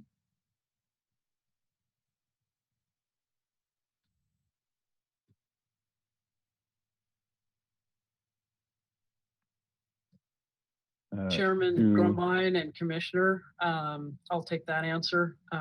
We actually did look at the structural integrity of the existing bridge. We worked with our geotechnical consultants, and this might also lead to Commissioner Drury's questions about the other earthquakes, the El Centro in 1906 and some of the others. We actually did take a look at what sort of loads this bridge saw during the 1925 and other earthquakes that were around the area. And then we compared it to what sort of design earthquake we would see right now. And we actually did perform some structural analysis and determined that the monolithic walls would actually fail, as Mr. Goodall mentioned to you in his presentation. And basically that then mobilizes the soil that's around the arch. And as soon as that happens, you lose that arching effect that Ms. Grant spoke of. And you would, it could lead to the collapse of the arch. So we did do some structural analysis on that. So hopefully that answers your questions. And if not, please let us know and we'd be happy to expound on that. Mr. Chair, as a follow-up, I think a detailed report should certainly travel with the public record as this moves forward. If it becomes a real project, then at least this commissioner is going to want to read some data and not just a pretty little picture or graph on a piece of paper. Okay. All right. Thank you, Commissioner Early. Other questions? Mr. Chair, I about general. Yeah, Commissioner Gordon. This is a general question because it goes to the status of the bridge. Several of the letters submitted in public comment refer to a Caltrans inspection in March of this year. We've also heard people talk about it receiving a grade of 52 from Caltrans, and that 50 was a threshold that we wanted to avoid. So it's not clear to me what Caltrans' current assessment of the structural stability of this bridge is. And I'd like some clarification on that from whoever can provide it. All right. What was the inspection in March of this year, for example? All right. So to the applicant team, 52 versus 50. They're both Fs, I know, but. Yes, Mr. Goodall will answer that question. Thank you. All right. Thank you. Thank you, Chair Grunbein. So the rating, the sufficiency rating is a factor that is based, or is a number that is based on a number of different condition ratings for the bridge. I would have to look at the Caltrans equation to tell you exactly which factors on the inspection report go into that and what multipliers are applied to it to come up with that sufficiency rating. But suffice to say, the old standard for applying for bridges to be replaced versus rehabilitated or repaired was typically based on that sufficiency rating hitting 50 and the bridge being noted as structurally deficient. So that's where that sufficiency rating of 50 tends to come into play.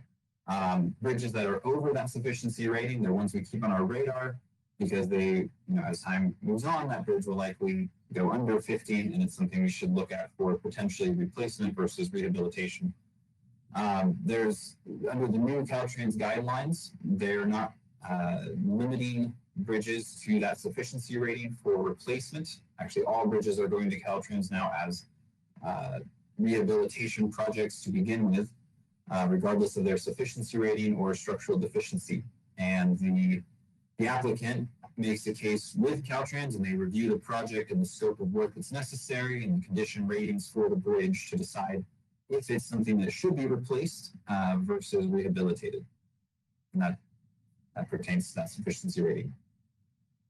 So as a follow-up question to that, so is the basic overall sort of summary from that is if it does get worse and eventually maybe, over the next 100 years, it for sure will, if it does get worse at the point at which it drops in the 50 or lower range, it then becomes a conversation with Caltrans and the city on how they're going to rehabilitate it, whether that's, building a framework and facing it with something or facing it with a stone or whatever the solution might end up being. It becomes a conversation with Caltrans, or is like one of the callers seemed to mention or seem to bring up that it would then get into Caltrans' hands or something else. Is it taken away from the city and no control once it drops below a certain rating, or is there a process that then is started once it blows below a certain rating? Do you know Yeah, thank you, Chair I'm getting at? Yes, yeah. There isn't a point where typically there isn't a point in these sections. Of course, at some point, an inspector may go out and inspect a bridge and find that there are significant structural issues that need to be addressed immediately, and they will at that point take over, close the bridge, and require it to be closed till it's repaired. Typically, in our inspection reports, the sufficiency rating is more an indicator to the city of the integrity of the bridge and something to keep track of. As it hits 50 and even below that, it's still a conversation between the city and Caltrans on what the appropriate remediation or replacement or repair options are for that specific bridge. Even if the sufficiency is down at 30 or in that range, Caltrans won't take over and demand that we do a specific action. It's really on the city to maintain our infrastructure. There was a bridge recently in Memphis, Tennessee, where the inspector did go out on site and noted that there was a shear crack through one of the diverters, and he at that point immediately shut the bridge down, and it was closed until they made emergency repairs to that bridge that were followed. They're still being designed for the permanent repairs. So in that kind of a situation, the overseeing agency, the state agency, would take ownership of the bridge more or less and require action, but that's not typical for our inspection process. Okay, I think that answers my question well. Commissioner Jordan, are you satisfied with that answer? Do you have any other questions? Thank you, Mr. Chair. I'd like to know what the result of the March of this year's inspection, if it was an inspection of the bridge, because it's been referred to several times in public comment letters submitted to us as saying that Caltrans in March of this year said the bridge is fine. And I'd like to know if that's an accurate description of what happened in March of this year. Thank you, Chair Grumman and Commissioner Jordan. It's actually convenient that the 52 rating was brought up. The most recent rating we have from Caltrans for the sufficiency of the bridge is 44.4, and that's of March. So you can see the integrity of the bridge is degrading. It's not in perfect condition. We're at the point now where we should be talking to Caltrans about what measures we can take to rehabilitate or replace this bridge based on that sufficiency rating. The superstructure and substructure are noted as fair and good, respectively, but fair is one step above the rating that's triggering needing to be replaced. If that fair rating degrades one mark, we're now at a structurally deficient bridge. So we're right on the cusp there of having a sufficiency below 50 and having the bridge be marked as structurally deficient. Thank you. Mr. Chair, a follow-up to that. Okay. Mr. Goodall, what's the top of the scale? Does the bridge need to get something close to 100? Is it 44 out of 50? Is it, where the bottom of the scale is 0? What's the top of the scale? Right. Thank you, Commissioner Uli. The top of the scale is 100, and we always want our bridges after they're designed and constructed to hit that 100. There are some instances where the bridge doesn't hit 100 immediately after construction, but that would be the goal for most bridges. All right.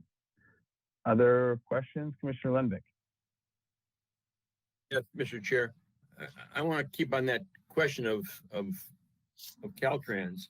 There was a public comment in letter number 28 that said, I quote, federal bridge inspections over the years have shown that this bridge is structurally sound, safe, and may remain in place without restrictions. So that was someone who felt they had information which was relevant to the integrity of their bridge, and they quoted it in their public comment to us. It is now they're quoting a federal bridge inspection versus what we're talking about Caltrans here. But what is the real truth? That's the question. What is the real truth about the structure of the bridge?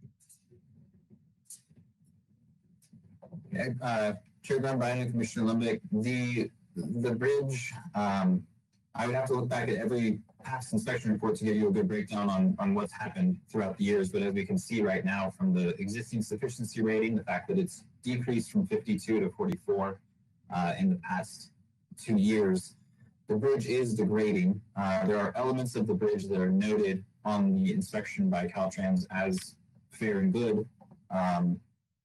It also noted the structural evaluation. We're at a minimum tolerable level. The bridge is vulnerable. It is at a point, as I noted, that while it is not noted as structurally deficient today, we're at that cusp of getting there. And as far as federal inspection versus state inspection, those are the same inspection. Okay. Mr. Chair?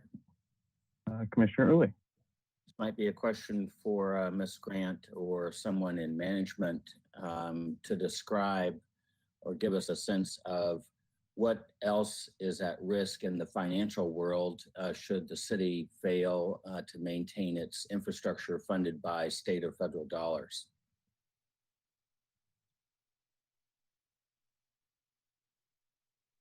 All right, to Ms. Grant or someone else want to? And the reason why I bring that up is financial considerations were part of the presentation. So there must be some nexus or a connection to it that if we don't maintain our infrastructure, that we lose federal or state funding for other programs or other things going on in the city. I want to know, is that tied to this particular infrastructure or maybe the city's overall infrastructure?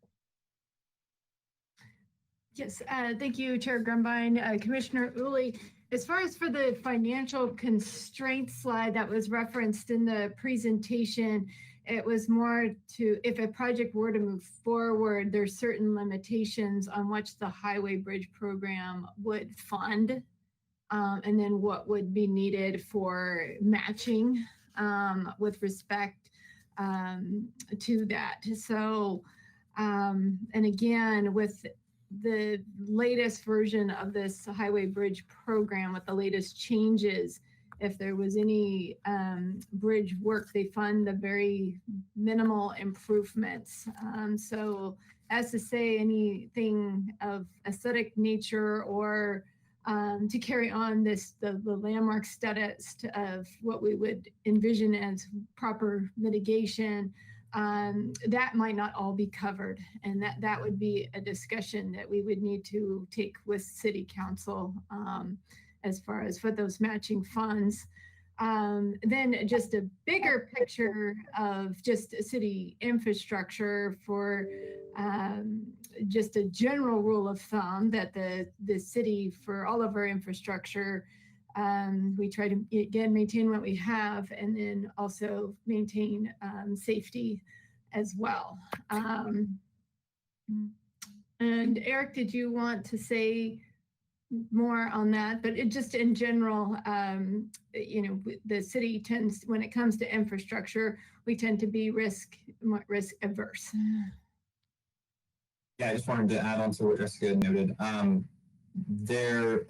We do have highway bridge program funds programmed for this bridge. And as with any of our grant programs where we received a grant, failure to deliver the project can sometimes have an adverse impact on receiving future funds for other projects. And as we have a number of bridges in the city, you know, that may have an impact on our ability to receive timely funds for those other bridges. Let me continue along this path of travel, if you don't mind, Mr. Chair. No pun intended there. Is it walking or biking or? This is why we're here to sort this out. Yeah. So then, based on that, let's see if I can formulate my question while I've got everybody hanging in the air. Based on that, then, the only funding in my mind that's at risk is if the project, through our input, community input, and other input, keeps the bridge out of the standard, then potentially the available dollars are not available because we're not doing a project within.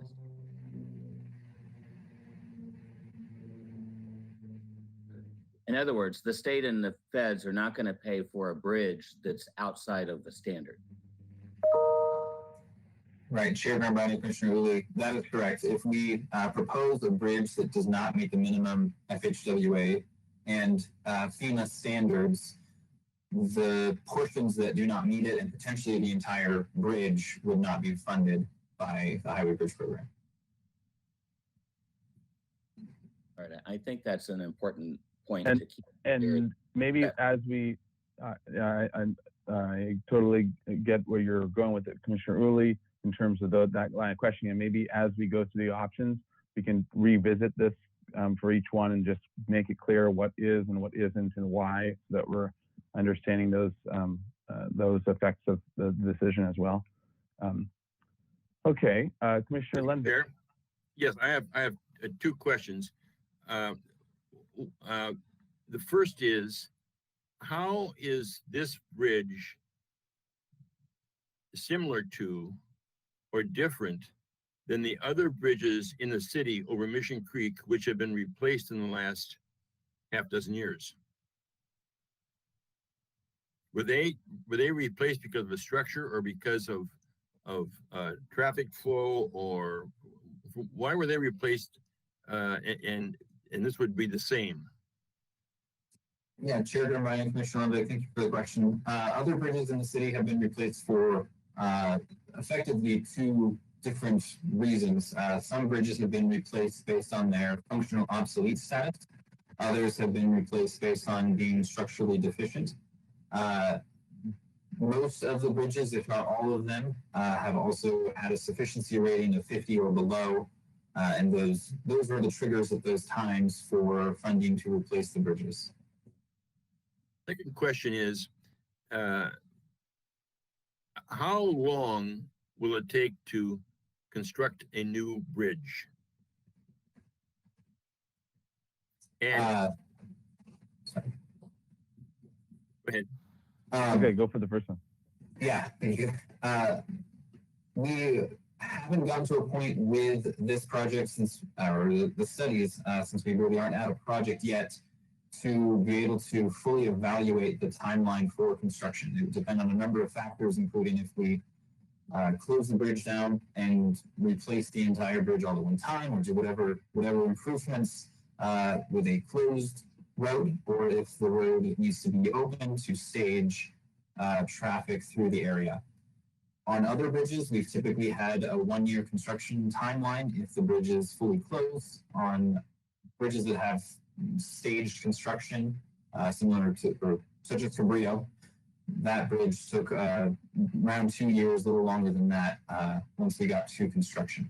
So we would evaluate that with whatever option is chosen if the project moves forward. So if this bridge was incapacitated because of an earthquake or other natural or unnatural disaster problem, and it had to be worked on, and it had to be dealt with immediately, you're looking at a year that the neighborhood would not have access across Mission Creek. Chair Grambine, Commissioner Lundberg, in the event of a disaster that destroyed the bridge, similar to what we experienced, or the county experienced more along 192 after the mudslides, we would reconstruct the bridge as quickly as possible, and we would install something that repaired the functionality of the emergency route, and it would be the simplest bridge that we could construct as quickly as we could construct it. I know some of the bridges in the county have gone from noting that it needed to be replaced, starting the design, to full construction within a year. It could be a year, but obviously it's going to be the simplest structure that we can install in order to reinstate that evacuation route. Mr. Chair. Okay, Commissioner Jordan. I have a question for the historian, Ms. Carr. And I think it's a general question, but if she would rather answer it in parts as we look at individual options, that's fine. My question deals with the Secretary of Interior standards for the treatment of historic resources. And the Secretary of Interior lays out preservation, rehabilitation, restoration, and reconstruction. As we're looking at this bridge project, which of those categories are we talking about? Rehabilitation? Well, it depends on what any proposed project actually would entail. We haven't got a formal project to really evaluate yet. These are the conceptual ideas, and the goal would be to try to retain as much original material as would be practical for meeting the purpose and need and for accomplishing the goals that were decided upon. So we are not reconstructing. If we reconstruct it, okay, I'm going to introduce a strange idea. When we talk about reconstruction, there's the possibility, I mean, are we talking the 1891 bridge? Are we talking the 1930 bridge? There are different things to consider here. If we want to go, full take it back to the historic period, then that is going to be the 1891 bridge. If we're talking about the 1930 bridge, then we're not reconstructing the original. So there are some issues here that are kind of nuanced. My feeling is that it's more of a rehabilitation project than anything, but I do believe that we're going to end up having to do demolition to some extent on these things if we're going to meet all of the safety requirements that have so far been discussed. Whether they are embraced and accepted or not, that's what we're working on. That's what we're trying to decide here and get your input on. But they don't fall clearly in the model of the treatment of the SOIS standards. But there are some times when things don't meet the SOI standards, and that's why we have mitigation measures. That's exactly what they're for. And as you know, there have been instances on many occasions when things that are listed on National Register end up being demolished and replaced with other structures. That's an extreme, and we don't know where we're going yet, so it's hard. I wouldn't want to commit to anything beyond just the general typology of it. But I don't know if that even begins to answer your question, but I'm happy to discuss it with you further, Commissioner. Thank you. Mr. Chair. Okay, Commissioner Drury. May I just briefly interject that it does not further the project on the city's standpoint by using the term demolition. That's not a word that goes well with the Historic Landmarks Commission. Thank you. No, I understand. I do understand that. That was a pro tip. That was a tip from a pro. Okay, I appreciate that. I'm old enough to be to know better than that, but Commissioner Lendick, I think, has a question. Following up on Mr. Jordan's question, other than doing nothing to the bridge, do you think that we're able to make the findings that are required, that we as commissioners are able to make the findings that are required by law on any of these projects other than no action? You're asking me? No. Yeah, I'm saying, we're the ones who got to make the decision, and we can read the, the national guidelines, we can read the city ordinances and make an interpretation. But I'm asking you as an expert, do you think that any of these three, not the fourth, which would be no project, any of these three could be have findings made that would support this project before a judge in Superior Court? Well, I don't think I'm qualified to say whether it would be supported in a court. I have a feeling that it could retain a great number of the aspects of integrity of the bridge, which is something that's a lot more in my wheelhouse. When we talk about integrity and from the historical standpoint, we're talking about things like the location, the setting, and the materials, and workmanship, and things of that nature, and the associations, feeling. And I think a lot of those aspects could be carried forward by some of the options that are being presented. It would depend a lot on how much of reconstruction or replacement or whatever features we would need to do. We just don't know yet. That's what this whole discussion is all about, is trying to find a way to marry the historical resources with conditions that have been identified that need to be addressed, or that appear to need to be addressed. Mr. Chair. I think demolition is way too harsh a term for something like this, because when I think of demolition, I think of something that's just gone and with nothing there to replace it, or nothing that remotely appears to resemble what was there. So that, in my head, that's a term that does not relate at all to anything that's being proposed here. All right, Commissioner Uli. I've noticed that Commissioner Edmonds has had her hand up a couple of times, and we keep passing over. So I wanted to just butt in. Yeah, thank you. It must be the color differentiation. I'm not seeing it on my screen very well. All right, Commissioner Edmonds. Thank you. Well, thank you, Commissioner Uli. Quite the gentleman there.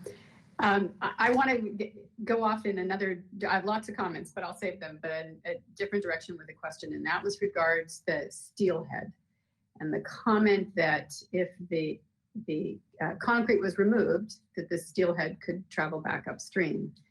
So my question is, can't steelhead ladders be put in? They were put in different areas in the Gaviota Coast, and the steelhead have been able to travel back upstream. All right, Ms. Grant, did you? Yeah. Yes, Commissioner Edmonds, thank you for your question. This is an aspect that we know is flagged as an issue area for the steelhead, just knowing that it's a barrier. Right now, we haven't moved forward with what the solution would look like. There would be, there's various solutions to that.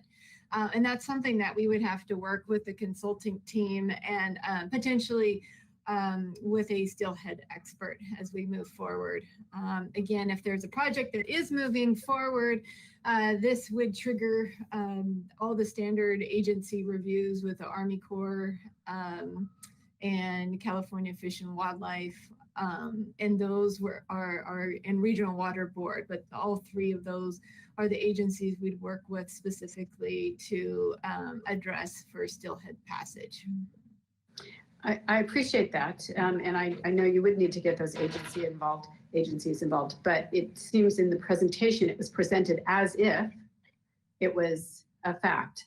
If we remove the concrete, the steelhead will come back. But actually, the concrete can remain, and there are all sorts of options that you could look at. So I think that part of the presentation should be corrected instead of presenting it as a fact. Thank you. Yeah, that was a very pointed question. Yes, there's for the. All right. It's a height issue for steelhead fish. I don't have the specific inches of what the steelhead could pass, but that's something again that we would have to look forward and during if we move forward with the design of this project. Yes. Okay. Other questions by commissioners? Commissioner Mahan? Yeah, I'd like to understand what we're looking at when we look at the pictures of the bridge. I'm looking at the west picture of the west side, and I think what's shown here is the east side where the pedestrian bridge is. Is it when the bridge was widened in 1930? Was it widened on both sides?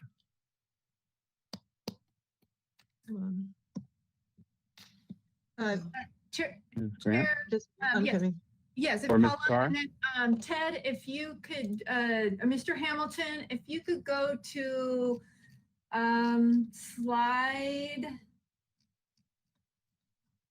16, please. And then we'll have Ms. Paula Carr answer the question. Okay. It was widened just on the downstream side. There is a On which side? on the downstream side, on the right side of this page here of this photograph. West facing. West. West. Is that the West west? side. Is that the- It's the west West facing. side. There's a so the- there's a map that you can find, was done by Owen O'Neill. He did a survey of the property, some of the hazard property, the widowed sister-in-law of Carolyn Hazard, who donated a lot of the property to Santa Barbara Museum of Natural History. They donated the land, and Carolyn Hazard and her sister-in-law donated the land to make this happen. So yeah, And actually, if you can zoom in, I think in the site meeting when we were walking, or site walk, there was somebody pointed out that you can kind of see where it was at. If you can zoom into the picture on the right, I think you can see the kind of the line of stone changing from one more regular and the coursing just getting kind of a little looser. If you zoom into the middle of the arch, Mr. Hamilton, I guess now. The other question I have is that there's 6 courses from the base up to where the arch springs that is a different color stone. I just wondered why is that way? Looks like paint. See what I'm talking about? It's paint. There's 6 courses. It's a lighter colored stone, and then the arch springs off of it. Is that? It's painted. And that I think seems to- it's painted. I think it's painted is what. Covered graffiti. Vice Chair House. Okay. That was painted. Oh, I see. The graffiti. It's from the graffiti period. Yes. Okay, so that stone is a 1930 stone also underneath there. Yeah. Yes. And as you point And out, then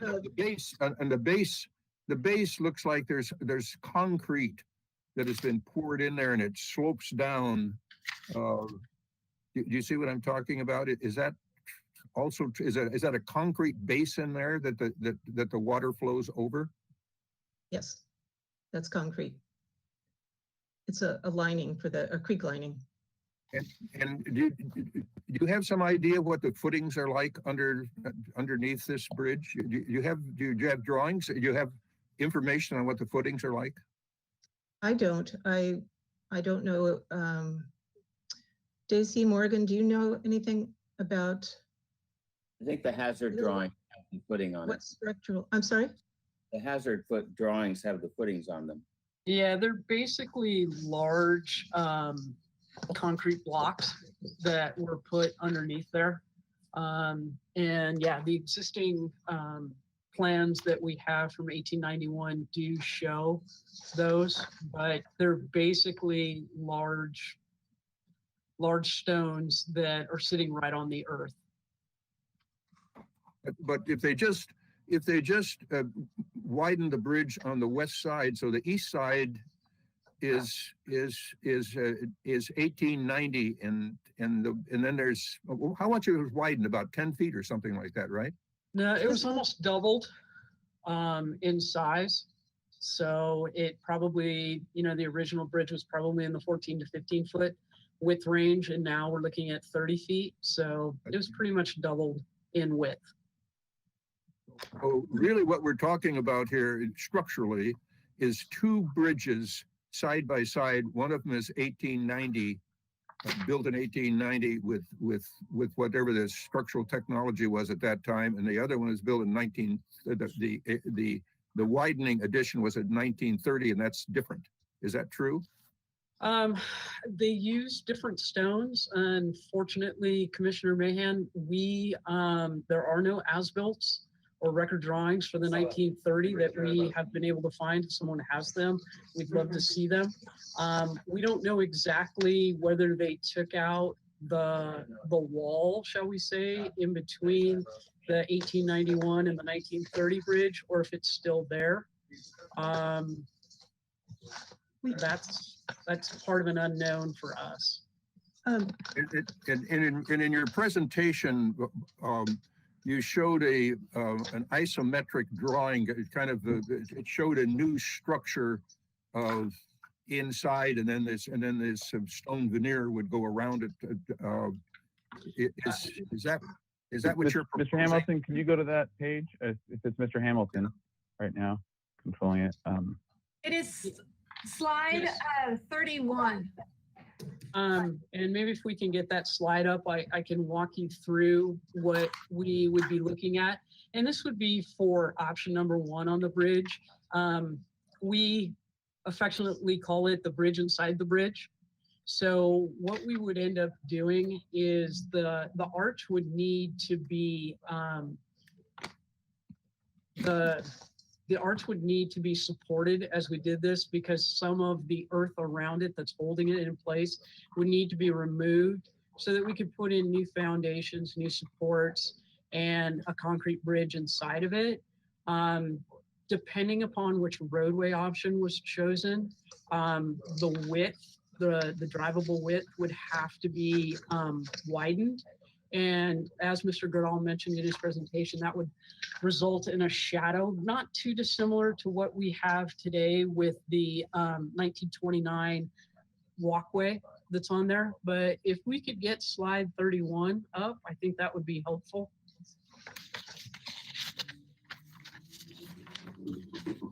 There we go. That's it. Yeah. So Just let me ask a question. If it turned out to be a 2-arched bridge, you would still use the same basic structural principle here for a 2-arch bridge as well as a 1-arch bridge? There's 2 ways to go with the 2-arch bridge. One option is to do this very same thing, like you said, for 2 arches instead of 1, or use this for the existing arch, and then actually build a concrete arch bridge for the second one, and then use the stone, the existing stone, as veneer on that second arch. I think there would be enough stones available from both the 1930 walls and the 1891 walls to do that. We may have to look for, in that second arch, we may need to look for some of the stones that actually create the inside of the arch. You'll notice those are a little bit different. They're more, I would call them more like bricks that would create the actual inside of the arch for that second arch. But yeah, it would be somewhat similar to this. I think in a future presentation, it would be nice to have a drawing like this for both Scheme B and Scheme C. It's very helpful to, for me at least, to visualize what you're proposing. Yeah, now just to clarify on option C, which was the single arch, the 50-foot, we would actually make that arch out of concrete. We wouldn't necessarily do something exactly like this. We would actually make that as a true concrete arch, and then put the existing stones as a veneer on that one, on option C. Or option whatever you think you want to do. What I'm suggesting is that for the 2, not the first one, but for Scheme B and Scheme C, a drawing like this is, or something, or how you're going to do it is it seems, I think it's important. Thank you very much. Yeah, that's a Thank good you, Mr. suggestion. Thank you. All right, Commissioner Uli, and then we'll go to Ms. Carr. One more. It seems like we're kind of leading into talking about our questions and comments about individual schemes. But I've got one more big picture question, primarily, I think, of the commission, and that is, it seems that we should do some kind of straw vote or feeling about, do we want to keep the bridge at 1890? Do we want to keep the bridge at 1930? Because I think that's going to drive a lot of the decision-making on the engineering standpoint and historic evaluation standpoint. Yeah, I think that that will be an important part of the discussion, but at first, if we can just really just like we're doing now, figure out what it is that the actual strategy is, and what do they actually mean by these different things. Yeah, but I do think we're going to get to there in terms of straw votes about feelings about different ideas, general ideas and options and things like that. Mr. Right, Chair? Commissioner Drury, hold on just one second, sorry. I When you did the get Ms. to me, Carr, then we'll go to you. please. Okay. Yeah. I have a question. Ms. Carr, did you have something else that you wanted to add before we go to Commissioner Drury? Well, I just wanted to add that because there is so much the possibility of retrieving a lot of these materials, that's why I was sanguine about categorizing it as something other than, you know, just it's not a tabula rasa. We have a great deal of material there. I was looking, this was the map that I was trying to find. It's the survey that was done in June 1930. And it shows very clearly, this is just the plan view, though unfortunately, as J.C. pointed out, that we don't have the profile view of it. But it shows very clearly that they moved the proposed widening of the bridge included moving the existing stone railing and making adjustments to some of the walls on either side. Also, the 1891 includes some boulders, also large boulders in the foundation. So there are lots of opportunities here for reusing, and context-sensitive solutions are extremely important with all of these proposed concepts. If we are not indifferent to the fact, we know where we are, we know what the canyon is, and we are trying to do that marriage of historical resources with other resources. So, okay. Yes, thank you. Commissioner Drury? Yeah, I just have one more question, I hope. I was wondering why in the options presented that the first or fourth option would be leave the bridge alone entirely. Why was that not presented as an option? All right, a question to the applicant. Yes. So that will always remain an option if a project moves forward as one of the alternatives. What was requested by council back in 2016 was to move forward with analysis to look at different alternatives. And that's why then we move forward with a contract for Wallace to look at all the technical aspects, environmental aspects of the bridge. But certainly anytime when you have environmental review, a no project is always an option. Right, thank you. And actually a variation on that question, and we can get into it if it's easier, we can just get into it when we go into and we might just jump into the individual options right now. But in terms of if you did nothing to the actual bridge itself, the arch as it currently is, do any of the above the pathway options work with the concept of leaving the bridge, the size and shape it currently is, and I'll say with the asterisk on that being that with the contemplation of something else that is like, I think one of the options has the pedestrian path or whatever kind of hovering as its own thing. Is there, or do all of the options all include an actual widening of the structure itself? And if that wasn't considered, what are some of the general impacts of that? Do you lose all bike lane, pedestrian, et cetera? Or is there, can you explain that kind of summary? So Chair Grumbine, just so I understand your question, you're wondering for the roadway options? Yeah, because you said they're separate, and we're looking at them separately. But I want to make sure that we're understanding what is actually the width of. And I think part of it has to do with the language that has been being used, and it's subtle, but there is a differentiator. Because as this drawing shows, even this is a drawing to show keeping the stone the way it is, but the reality is, unless I'm wrong, you're taking apart all the stone on the inside of the underside of the bridge and the overside of the bridge, and you're then putting it back together over this other structure. You're not, or maybe I'm wrong. Maybe you're actually planning on somehow coring it out with it in place, leaving the actual stone in place. But it seems like a solution like this would be take off all the stone, build your structure, put back up all the stone, and then maybe add width or whatever it is that option is. And I'm just trying to understand what all those implications are. Great. So none of the roadway options would meet the FHWA standards or be supportable without a minimum widening of the roadway over the bridge. So the structure of the bridge, okay, good. So the structure of the bridge itself in all options widens to some degree or another, whether it's, and what's the least one that widens, and are they widening in both directions or in one direction or the other, or does it matter? Right. Yeah, that would be great, Eric. And then for Ted, while Eric is speaking to those roadway options, just briefly, Ted, if you could go to slide 34.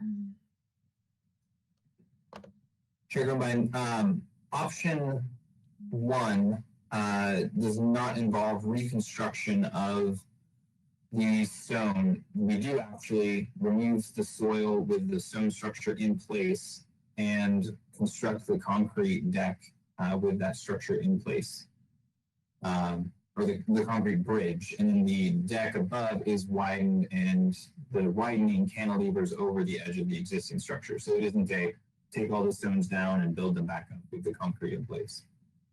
Okay, so can you go to that option real fast? Maybe we'll just dive in and start working our way through. But I think that this is starting to now answer some of the ambiguities. So you're saying in option 1, we basically leave, like, so if this is the width of the total bridge and the water goes underneath like this, right? So this is our width of our tunnel.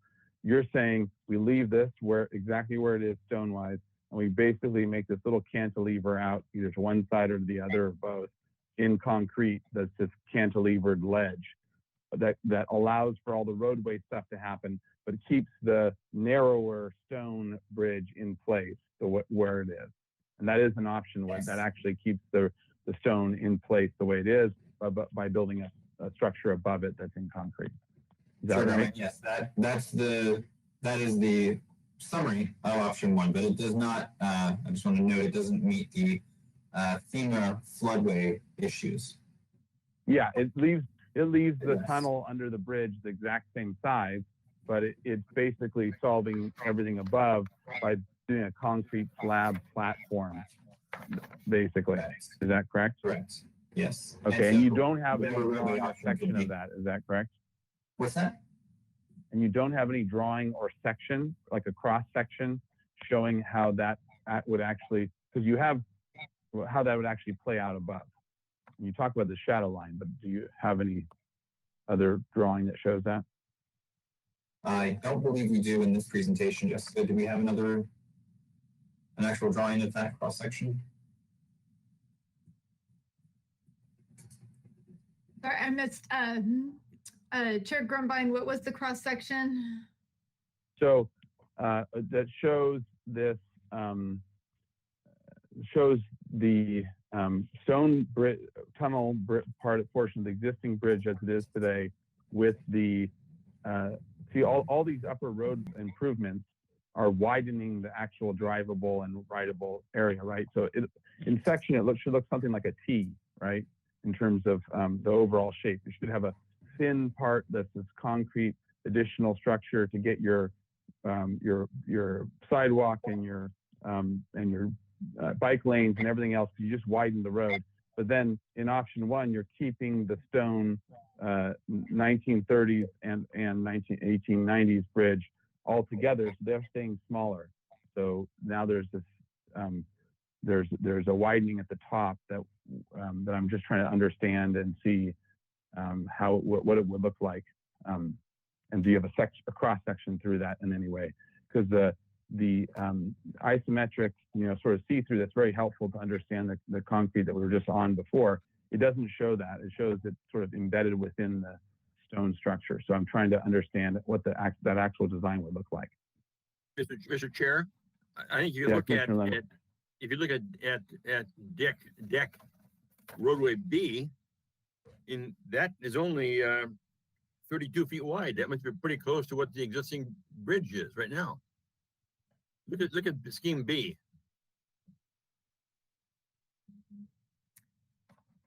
Go scheme B on the screen. If you Yes. could, Mr. Hamilton and Mr. Bolton. Yes, if you could go to, you mean option, roadway option C? That would be slide 36. So I think you might be talking B because B has the pedestrian bridge that's separate, and you're saying Commissioner Lenvik. Okay. Go to B. Go to Slide B. 35. Chair Grumbine and Commissioner Lenvik, if I could offer just a little bit of an explanation. Sure. And I know this is a little bit unusual. We created the bridge options, which we refer to as options 1, 2, and 3. Each one of those bridge options can be used with any of the roadway options, which we affectionately call A, B, and C. So that it's kind of a plug and play type thing. And you are correct on option B and option C. The bridge does not get any wider.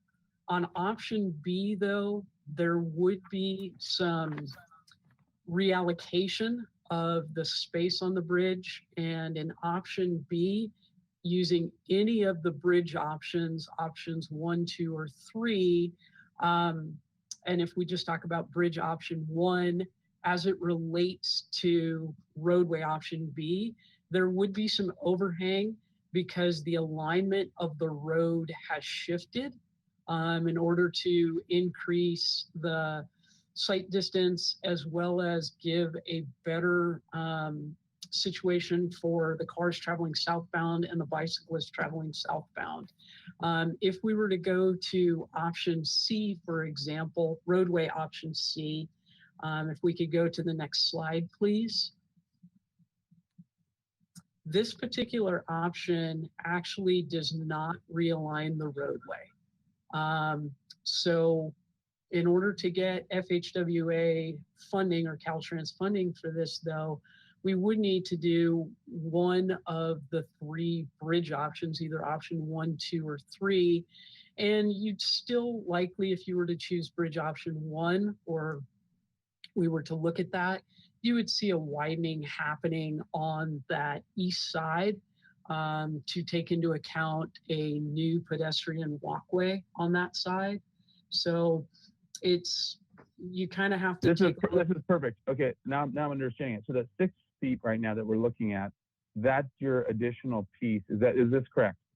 I see the 5 foot, 11 foot, 11 foot, 5 foot, and then 6 foot. So the 5, 11, 11, and 5, those are all the stacking underneath the existing bridge. Is that correct? That is correct. Yeah, okay. That is correct. And then the 6 foot is taking away what is the old footbridge, the the scabbed on one, right?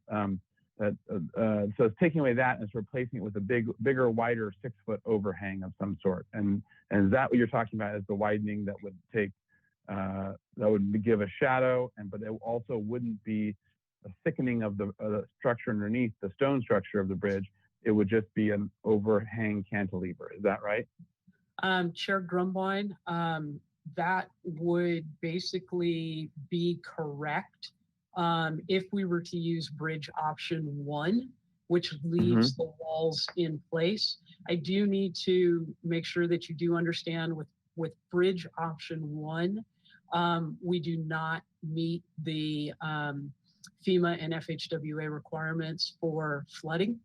So Yep, gotcha. No, I got that. I just wanted to make sure that I'm understanding the spatial relationships here with what you're being proposed, or what these different options mean. Okay, I think I'm starting to, I get now how they stack or don't stack. So then the option B would be, because you're saying it's skewed, it would end up being part of it, a little bit would be on the bridge, a little bit would be off the bridge, and it's going to be skewed and not actually align the roadway to the bridge below, the existing historic bridge below. Is that correct? For B, correct. over, if it was B over A, or sorry, B over 1, B over 1. Right.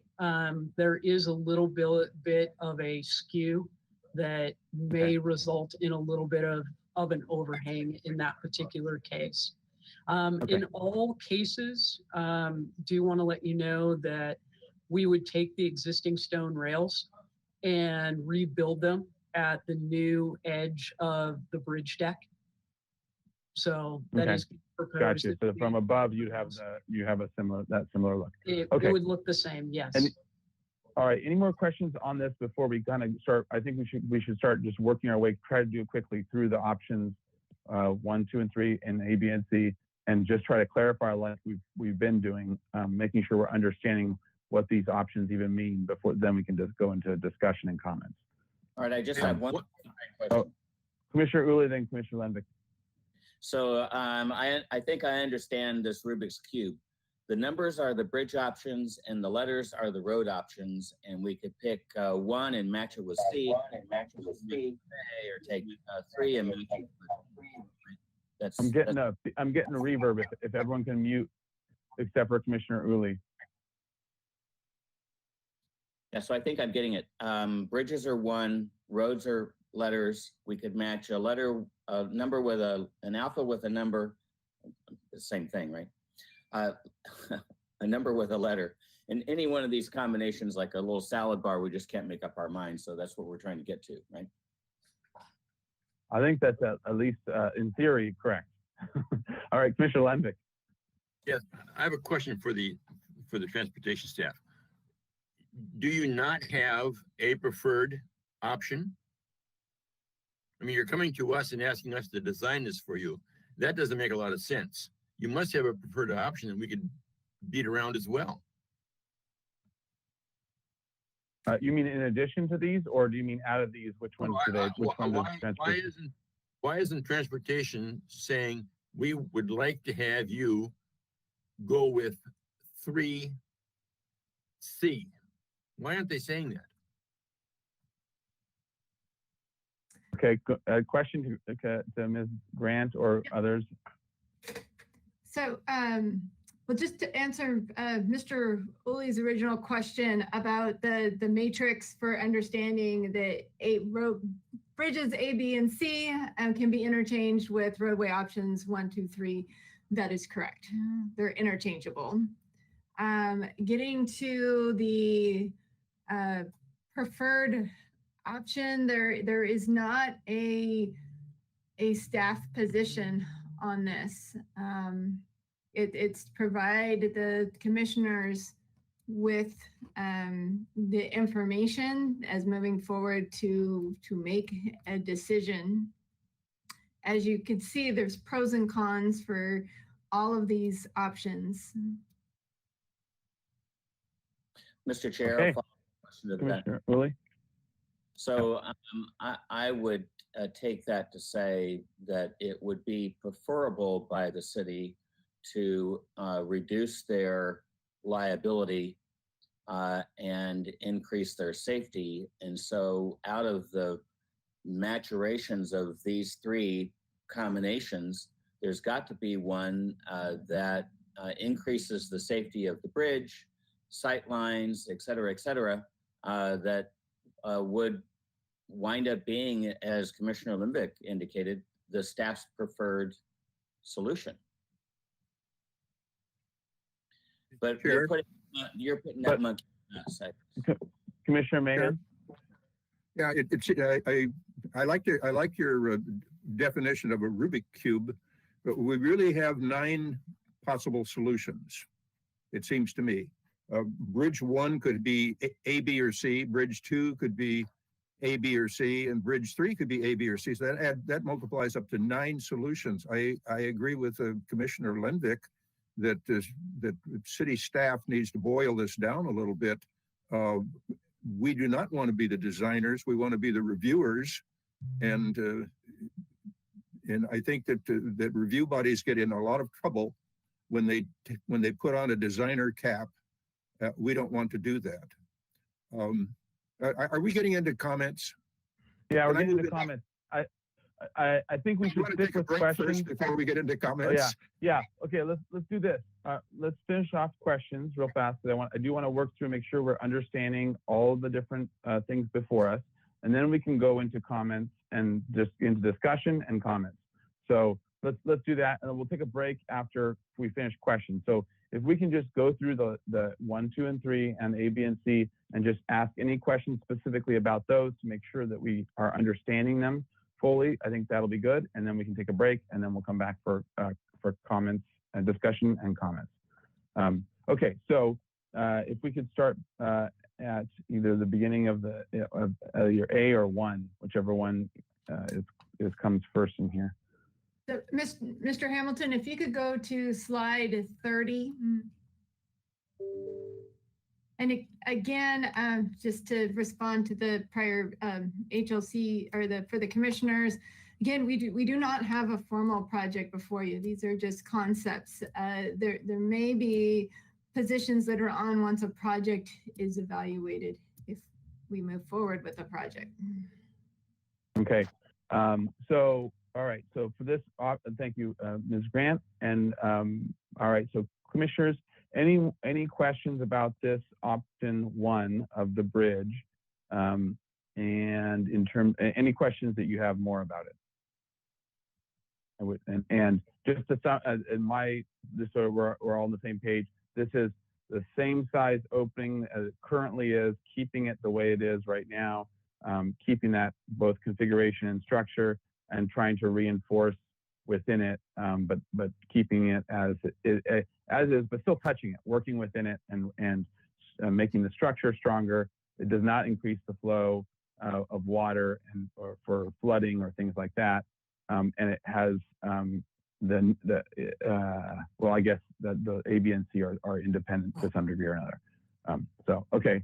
Any other questions? Chair? Any questions on this? Oh, Commissioner Mr. Mahan, Chair? and then Yeah, Commissioner Mahan, then Commissioner Drury. Looking at bridge number 1, the middle statement says meets earthquake standards, but existing stone predicted to collapse in large earthquakes. Why does this one have that and the other ones that use the stone over again don't? All right, the applicant. Because when I look at bridge 2, it says reconstruct using existing and new stones. Well, existing stones, why wouldn't those existing stones collapse in an earthquake if they will on bridge 1? Why wouldn't they also collapse on bridge 2 and bridge 3? I don't understand that. Chair Grumbine, Commissioner Mahan, maybe I can help please clarify that, please. In bridge option 1, what we do is the bridge inside the bridge. So basically it would retain its existing stones. We wouldn't use the stone as a veneer. The earth-filled arch would stay. However, in an earthquake, that earth-filled arch would fail. But the roadway would still be there because we've created this bridge inside of a bridge. In option number 2, we would basically build a brand new bridge with 2 arches, and we would face that with the stone veneer. So therefore the veneer wouldn't fall off. You would still have you would still have the existing bridge, or you would still have a new bridge, and the stone veneer would be there. On option 3, exact same thing. We'd build a single arch, a brand new single arch concrete bridge, and face it with the existing stones as veneer. So did that help answer your question?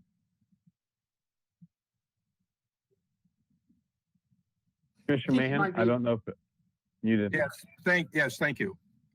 All right, Commissioner Drury, you were had a question? I had no questions one? because I Oh. want to follow option 0. Thank you. Well, no, you can't, no comments yet. Commissioner Edmonds, and this is on still, well, let's just keep it to the 1, 2, or 3, the bridge discussion, because I think they're part of it is comparing how they differ. So Commissioner Edmonds, you had a question?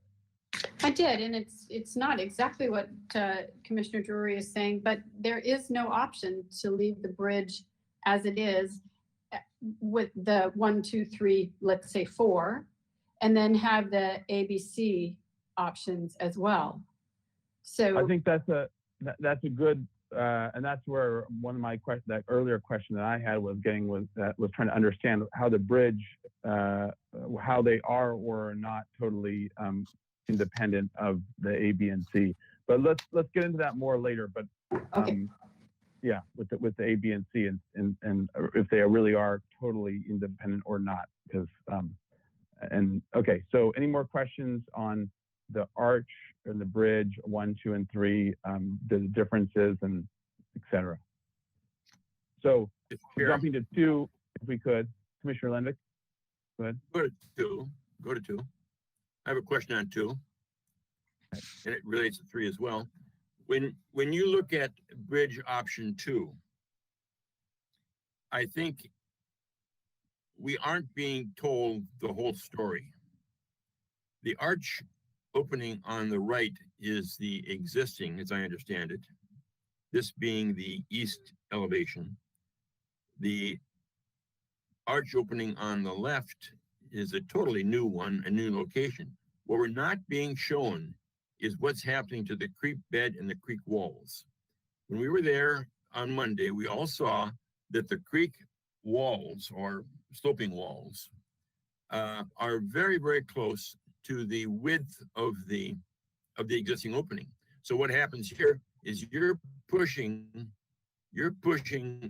a lot of creek bed for some length into Rocky Nook Park, into Mountain Drive, so on and so forth. And that information for both Arch 2 and 3 is not shown. And I think we got to be real careful as we feel good about either 2 or 3, because we aren't given the whole story. So, okay, so just to be clear on that, and if you could, yeah, Ms. Morgan, if you could kind of maybe have or Mr.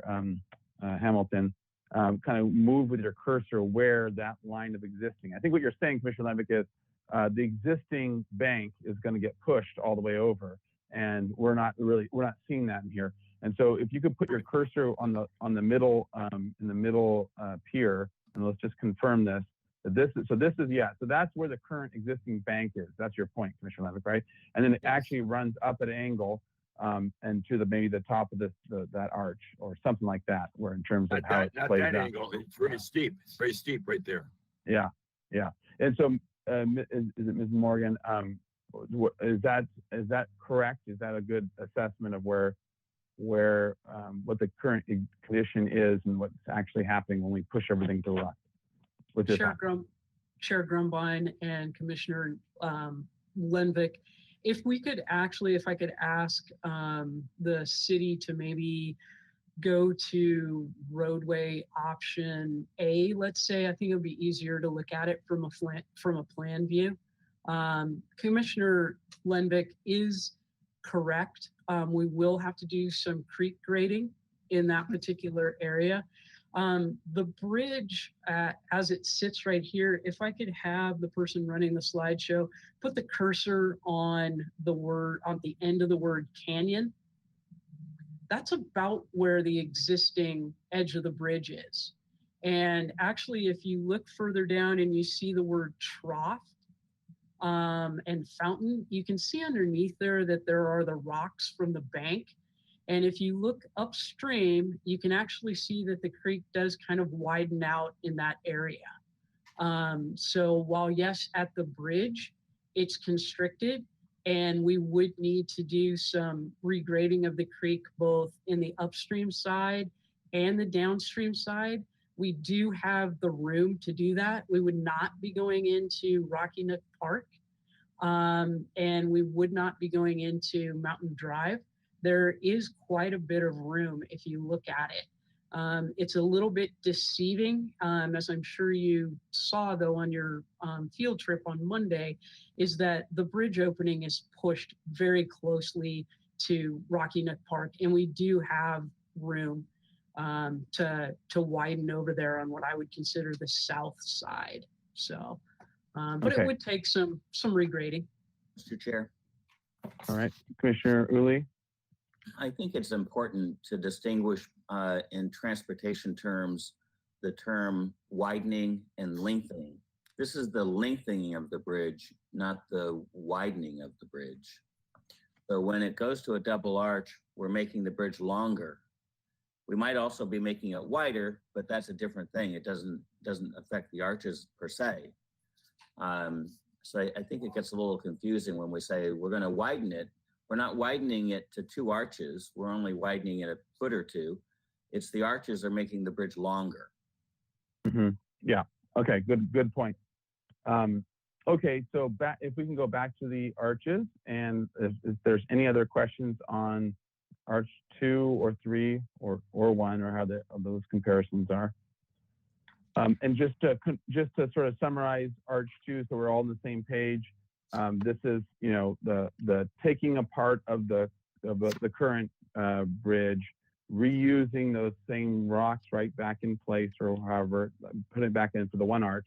And then for the new arch, it's doing a new one to match. And that widens it so there's more water flow that can happen and it meets those standards. And then it also has structural, because now it's all concrete, and it meets those standards for seismic. And it's basically refacing, just veneer refacing the original stones back onto that arch.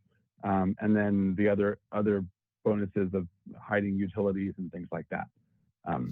So that's what this option is. Is that a pretty good summary? Commissioner Mahan? Yeah, I have another question. When we're looking at the 2 arch one, or the 3, or the item bridge 3 or bridge 2. So there's this solid line 3 courses down from the top, and I presume that that's the line of the cantilever. Is that true? Does that indicate a cantilever? Chair Grumbine and Commissioner Mahan, that line just actually, it's not cantilevered out. We would actually, in bridge option 2 and bridge option 3, we would actually relocate the walls out. And so that line basically just represents the difference between the bridge structure and the rail.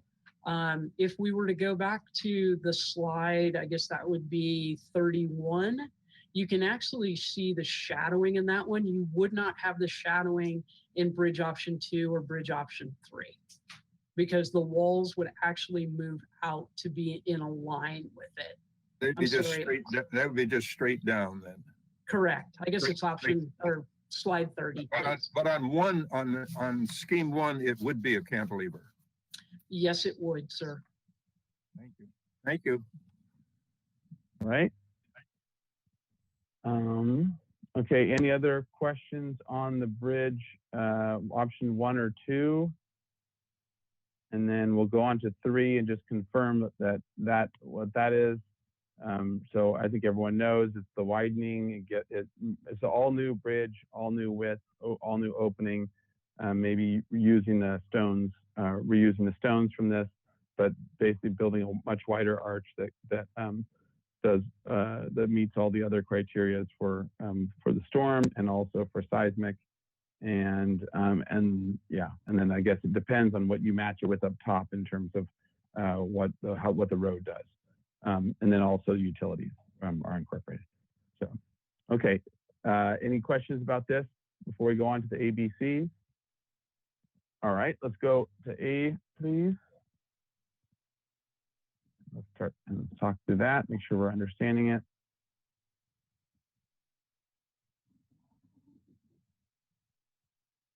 That'd be slide 34, Mr. Hamilton.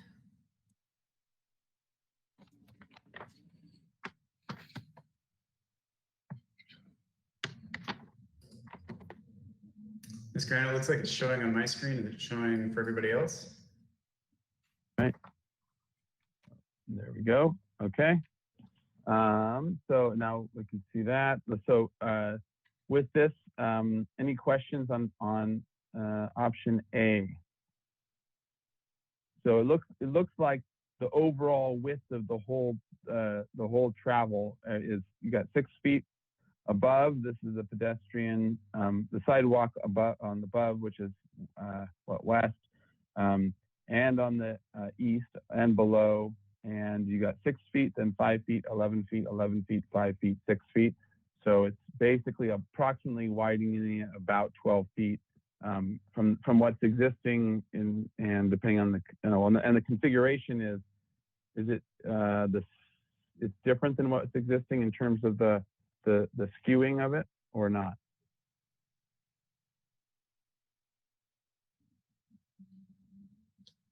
To confirm, it is a Chair slight Grobine? difference in skew. Yeah. We have moved it over to the east. We did widen with the way this roadway lays out. We did widen it evenly on both sides in this option. Okay. All right. And then, Mr. Chair, yes, Commissioner Lendick. one of my complaints, and I don't complain very often, as you know, one of my complaints is that they have not shown us the existing roadway configuration as a dashed line on this plan. So as your question, raised, well, is this what's happening with the roadway or the, whatever, the alignment? We don't know from what we see here, how much changes they're making to the alignment. And I think when this comes back to us, if it does, we need to see what's happening and compare it in plan to the existing. Thank you. Mr. Chair. Mr. Chair, you're muted, Mr. Chair, I think. Thanks. All right. Vice Chair House and then Commissioner Edmonds. Point taken, Mr. Lendick, but the indication of the right-of-way probably coincides pretty closely with where the roadway is right now. So that gives you at least a good indication that it stays within those right-of-way lines. Yeah, but I think Commissioner Lendick is also saying like what overlaps and what doesn't. We're just not really understanding how things even potentially stack. That's why I say point taken. It should come back with a dashed line of where the existing pavement is, but I think that it's a good idea. Yeah, Commissioner Edmonds and then Commissioner Uli. Thank you. Along those same lines, and I'm so glad Commissioner Lendick brought this up.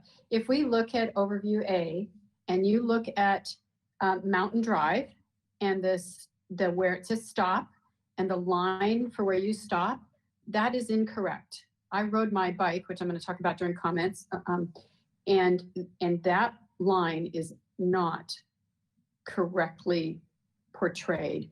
If a car is coming down, they're coming down mountain and they go to stop at that, this particular drawing is wrong.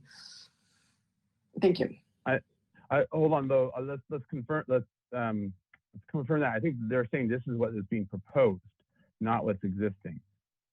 Even though it looks like a photograph of what's existing. Well, is that you're right. And I think they're changing it from whatever it is to proposing putting that stop at that point. Okay, good, valid point. But yeah. Okay, I'll talk about it during comments. Okay, yeah, sounds good. All right, Commissioner Uli, did you have a question about this? Or yes.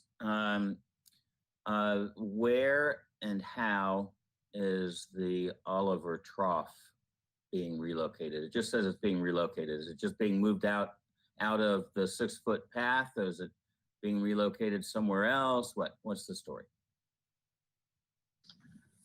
Chair Grumbine, Commissioner Uli, what we're looking at is basically just rotating it. So if you were to hold that point that's closest to the P and stop, and then just rotate the other end around so that it clears that path. And then we'd have our 6-foot wide sidewalk that we need for ADA. We should be in pretty good shape. There may need to be a little bit of grading done over there, because as we mentioned, it is a little bit steep, or some sort of a wall or something, but it's just basically a slight rotation of the trough. All right, let me follow up on that if you don't mind, Mr. Chair. Isn't there some version of the historic building code for buildings for transportation elements, so that if there's a historic element, the historic element takes precedent over the absolute application of the rule?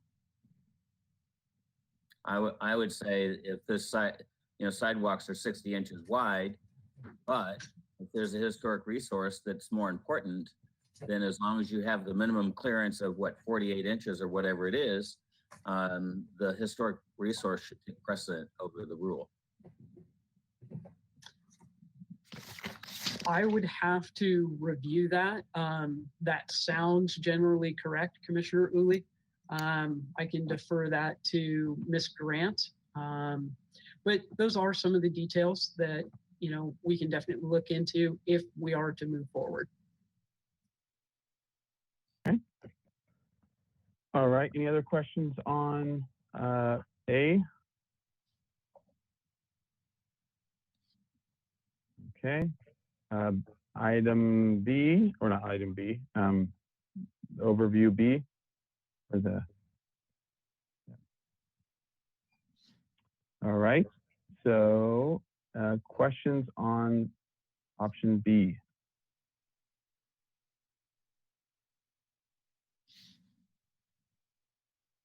I have one question. I just want to make sure I'm understanding it right.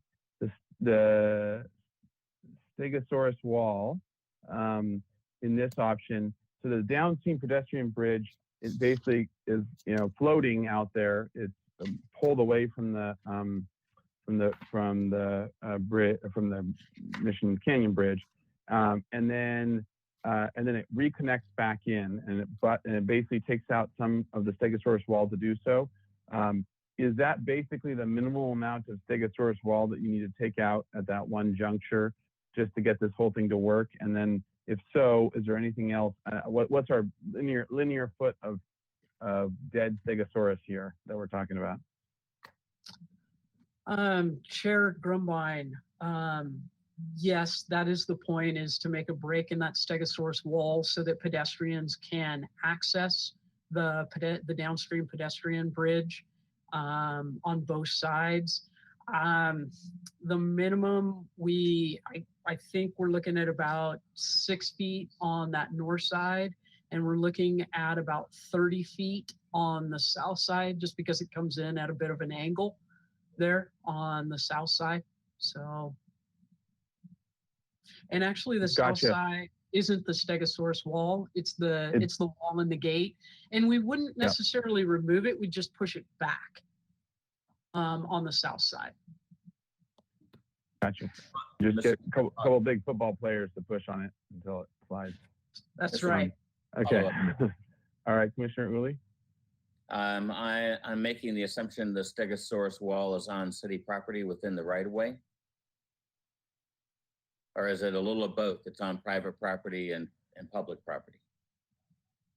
It's Chair Grumbine and Commissioner Uli. I would say that's probably the dividing line, and I would say that it straddles the right of way. I'm not sure that there is a clear answer.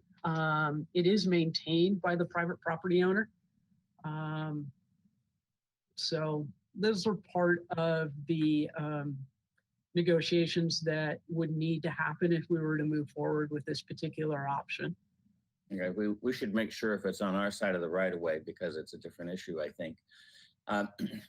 Also, I wanted to clarify that that is actually county property. The county-city border, actually, if you look at the dash line that goes right through the G in Stegosaurus, that's actually the city-county boundary right there. Huh, well, that makes it easy. Just need one more agency involved. And we have been working closely with county representatives as well, County Public Works. And then let me just, right in that same area, let me just ask another question, and that is the exiting of the pedestrian bridge. What takes it so far that it's got to hack out part of this Stegosaurus wall, which I believe is probably the only one in the city / county?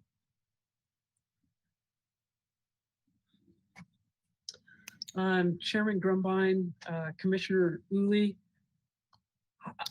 you, given the attachment of the Stegosaurus wall to basically the barrier wall from the bridge, it's continuous there. So to get any sort of path over there, you'll need to do some sort of a break in that wall.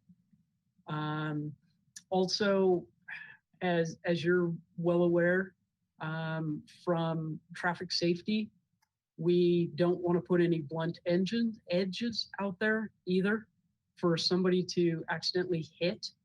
And so that was part of another reason why we swung the path the way we did, was to try to get it far enough away from the edge of the travelway and not leave us with a blunt edge on that Stegosaurus wall.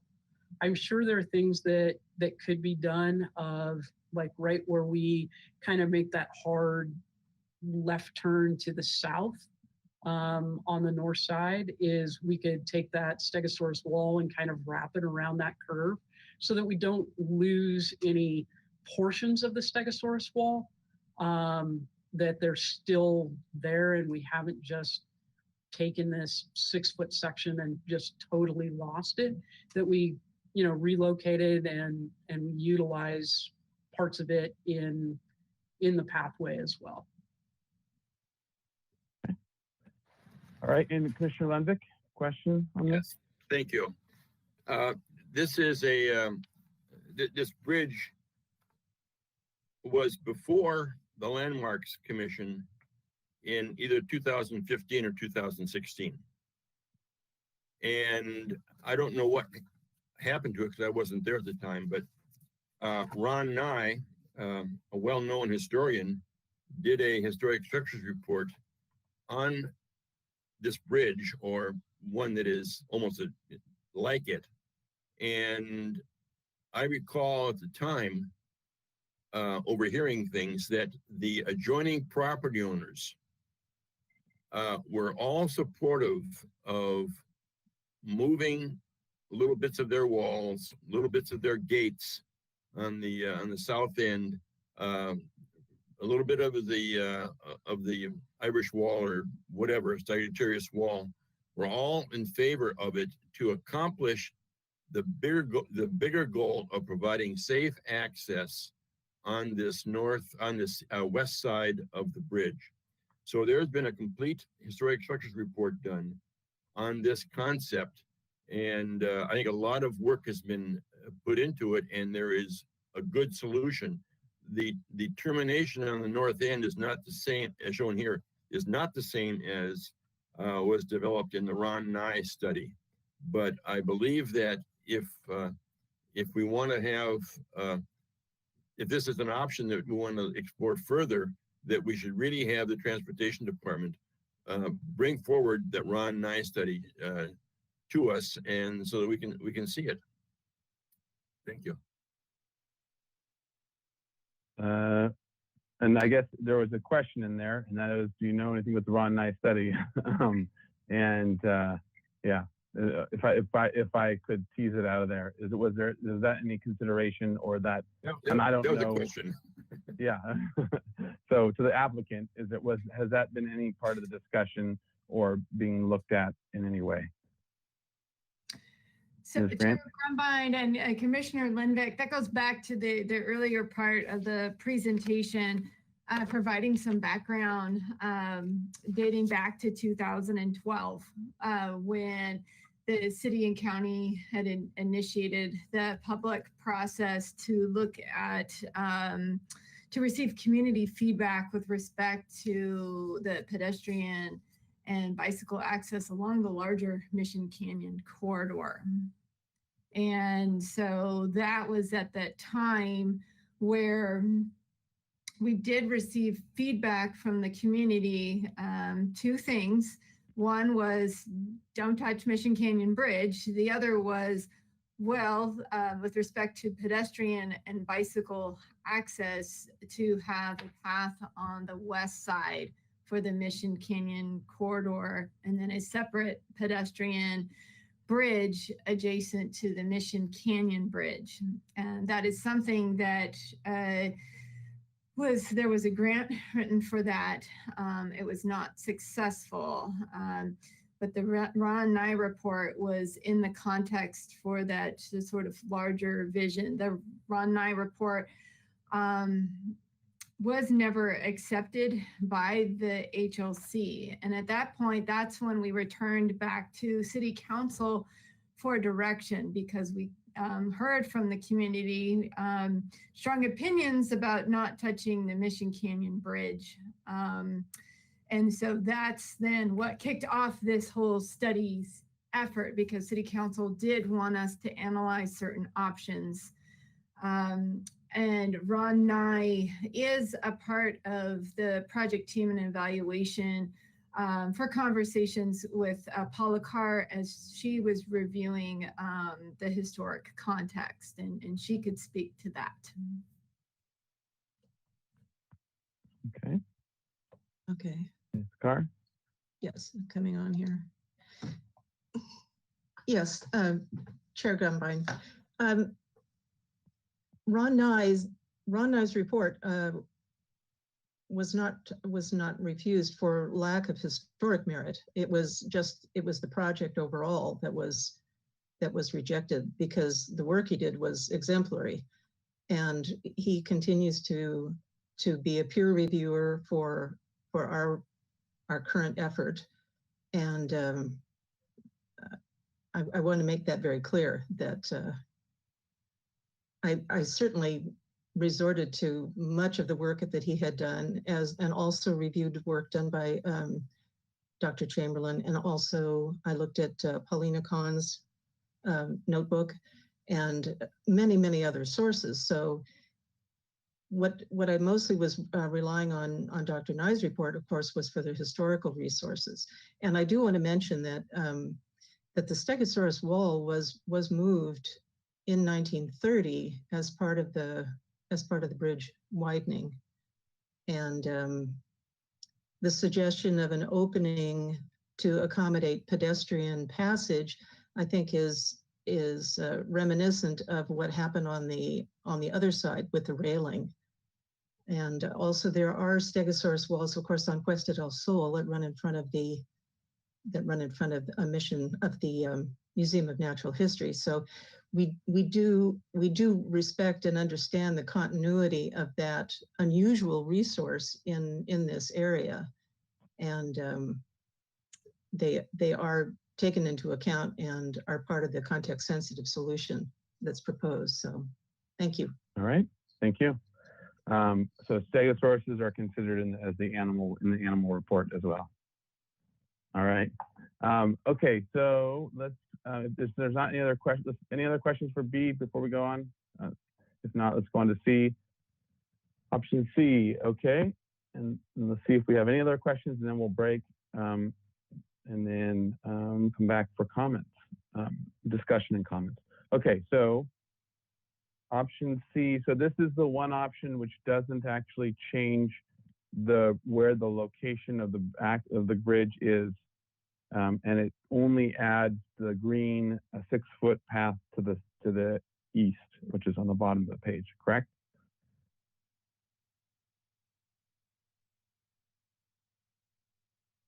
The one pedestrian path that goes along, and it basically has a eastern path all the way along, and then it crosses over towards the Natural History Museum with that crosswalk at the top right of the screen. Correct?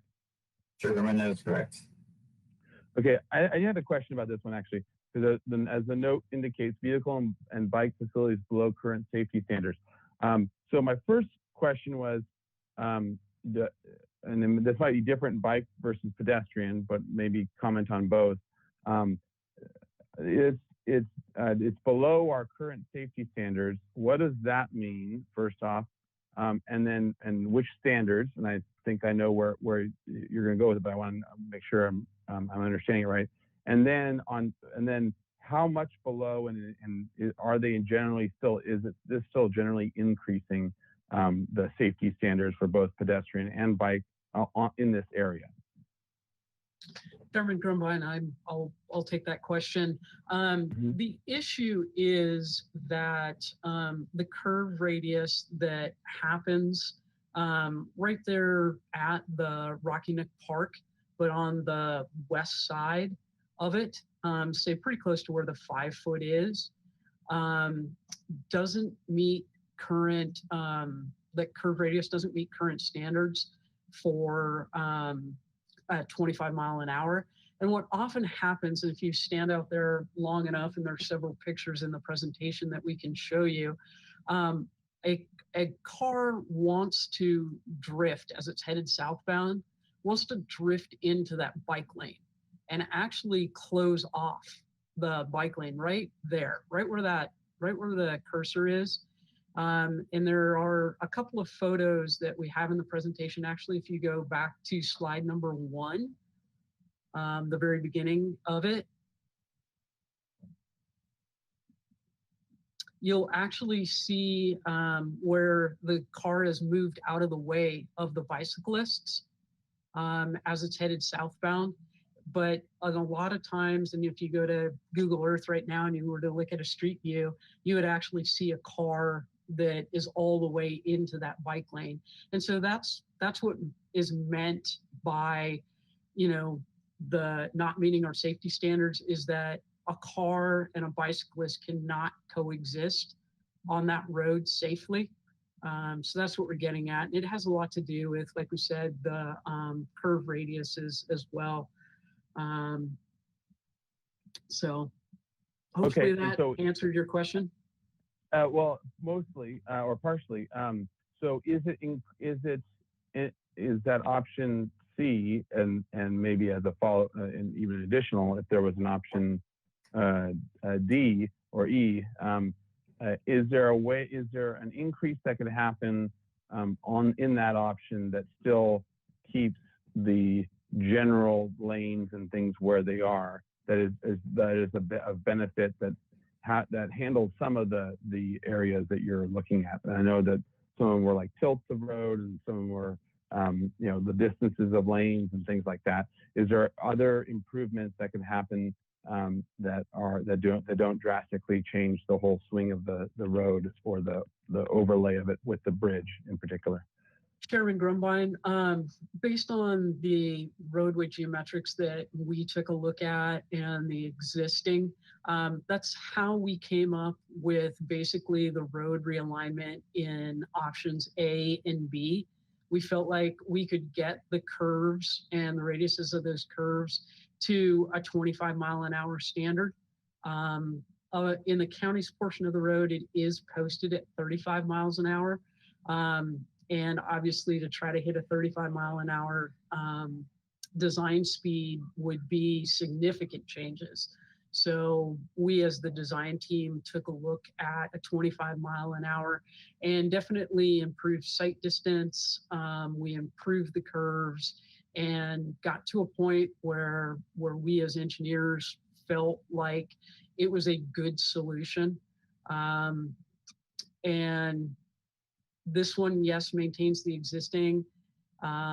I guess what I'm saying is options A and B, we feel as the consultants provide a nice, safe traffic path of travel for the bicyclists and the cars. So okay, that's good. That answers my question. And then I guess as a one last follow-up from me, it was other traffic calming / slowing methods thought of as ways of, or are there other ways of slowing the traffic, increasing safety around these, around especially option C, for example, considered, whether that be road bumps, or whether that be I don't know, spike chains or something to throw down, or whatever, all the tools in the traffic calming belt. what were are there other solutions that could also be part of it that might not be as drastic as changing the road swing? Chair Grumbine, we are in a situation where this is an evacuation route. So especially those spike chains and the speed humps wouldn't necessarily help us much. We have internally talked, especially with A and B, which gives us a little bit more flexibility. We have talked about installing whether those be, bump outs, pavement markings, textures, things like that to kind of result in some friction for the vehicles. We have been, having discussions about that. Again, these are preliminary options. These are the exact type of questions and comments that I think the city team and the consulting team would like to hear about, from you folks as kind of some options out there that you think might help. So we've battered around a lot of them, but it'd be nice to hear from you folks. All right, sounds good. Anyone else questions on this before we go into a break and then a short break, and then we'll go into comments after this. Discussion and comments. All right, well, seeing no other questions, well, thank you very much to the applicant, to the city, and to the consultants. If there is any other questions that we have to dip back into, we will, but otherwise, let's take a let's say 10-minute break and be back pretty punctually 5:58. All right.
So, reconvening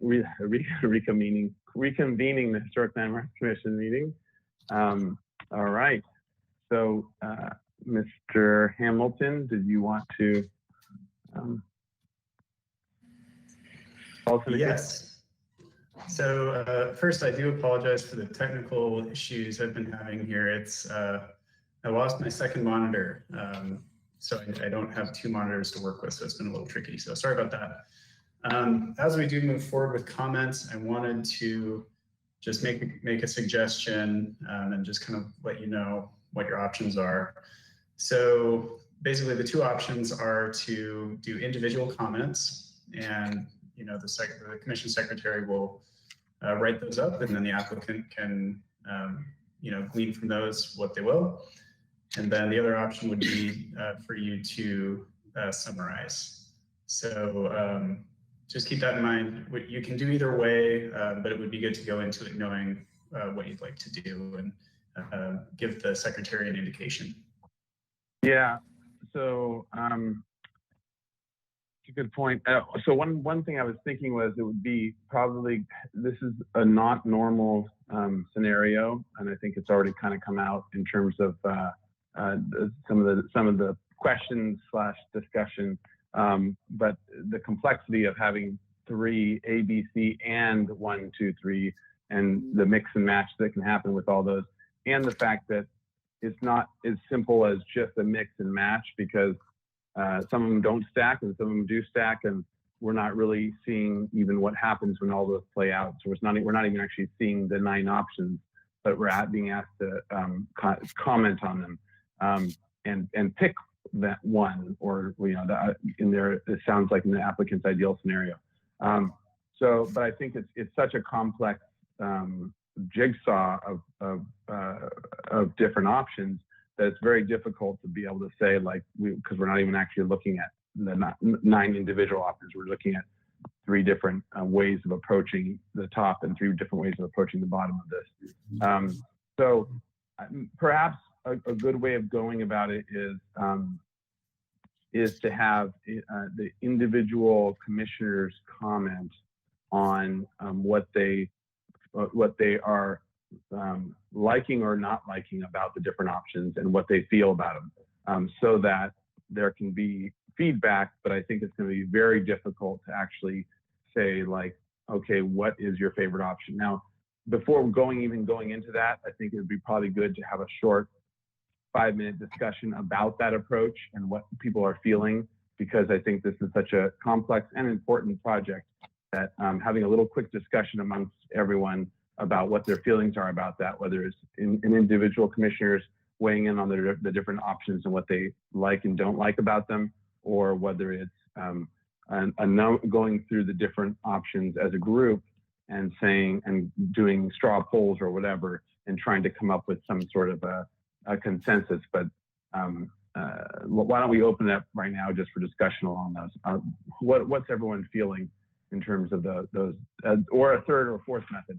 Commissioner Dorden? Let me just say, I'm not sure I see a value in doing kind of a straw poll. I forget who it was that made the point that we're not the designers. And we're being asked and we're given 9 options to design. And I'd rather make each of us make general comments, but I'm at that point of saying 3A or 2B, then we become designers, and I don't want to do that. This is my 2 cents. Okay. Yeah. I agree with that, Mr. Chair. I totally agree with I that. agree with that as well. So do I. Okay. Wow, Otherwise- we might be in agreement at least one Bingo. thing this whole meeting. All right. That's good. We're starting off Mr. with good. Chair, That's good comment. If I may interject, I have to leave in about 50 minutes or 40 minutes. So for You have dinner no for faith the in that. old ma. Come on. We're only Now on she's the first item. now by the way, she's 108. Oh, wow. Wow. 107. Congratulations. She's 108 and doing fine. And but I when she need to puts make when she puts dinner on the table, you better sit down, right, Michael? Well, no, I put dinner on the table and make her stand up. If you get in here, Michael, and eat your dinner. All right. Anyway. All right. Duly noted. All right. Any other comments or discussion before we go into that mode of individual comments? Perhaps we, okay, so if there isn't any, why don't we do this? Let's just start with a general discussion of them, and then we'll go into individual commissioners to actually put on their record their comments for their overall approach to this, or what them specifically and how they feel. So just as a general discussion, why don't we start with the above view, because we're on C, but A, B, C. What are some of the general comments and feelings about A, B, and C on the upper level? Some of the key topics are the safety and roads issue, the pedestrian paths, 1 or 2 paths on both sides, or those are obviously being considered and thought of. What about moving the trough fountain? What are thoughts and feelings on that? What about the Stegosaurus wall and ways in which it's either being touched or not being touched? So those are sort of general topics to discuss. Bike path, bike lane, road safety. Mr. Chair. All right, go for it, Commissioner Drury. I will start if I may. So I don't believe in the road safety, lack of safety argument at all. It's very clear to me that it's not driven by any facts, and that the realignment or smoothing out the curves into Mission Creek Bridge will just make it a raceway. It's naturally a traffic calming device the way it comes down in a fairly straight line from Foothill, goes past Puesta del Sol, makes the curve along the Stegosaurus wall outside of the museum, goes into that corner at the bridge, and goes down to the old Mission. That's a natural slowdown area. And we were there on Monday. I was there from 9 o'clock until 11:15. I thought everything worked very well. People were doing what they were doing, construction traffic, so on and so forth. I thought it was a very efficient way to get people, considering that it's a historic resource. So I'm not going to let myself go any deeper into the safety factors of the realignment of the roadway. I don't believe it's necessary. I don't want to give any credence to the downstream pathway and the broaching of the Stegosaurus wall. I think that from about 20 feet on the Mission side of the bridge and let's say 20 feet to the driveway that broaches that wall south or north of the bridge itself, I think that whole thing, both sides, is a cultural resource. Those bulwarks that delineate both ends of the bridge and the trough on the other side of the street. All of it is, to me, is of a piece, and it should not ever be touched. I don't believe in the seismic thing. Speaks for itself, because the earthquakes that we've endured in this town hasn't done anything to that bridge. The big floods of 78 and 83 didn't do anything to that bridge. So I think that's a kind of a moot point. It's discussable, but just in terms of the energy of discussing. I do think that there should be a clear pathway from the old Mission using crosswalks, perhaps with those punch signals, to past Oliver's Trough and widen and make the access across to Rocky Nook Park and then to the walkway we would go across Puesta del Sol to the Museum of Natural History.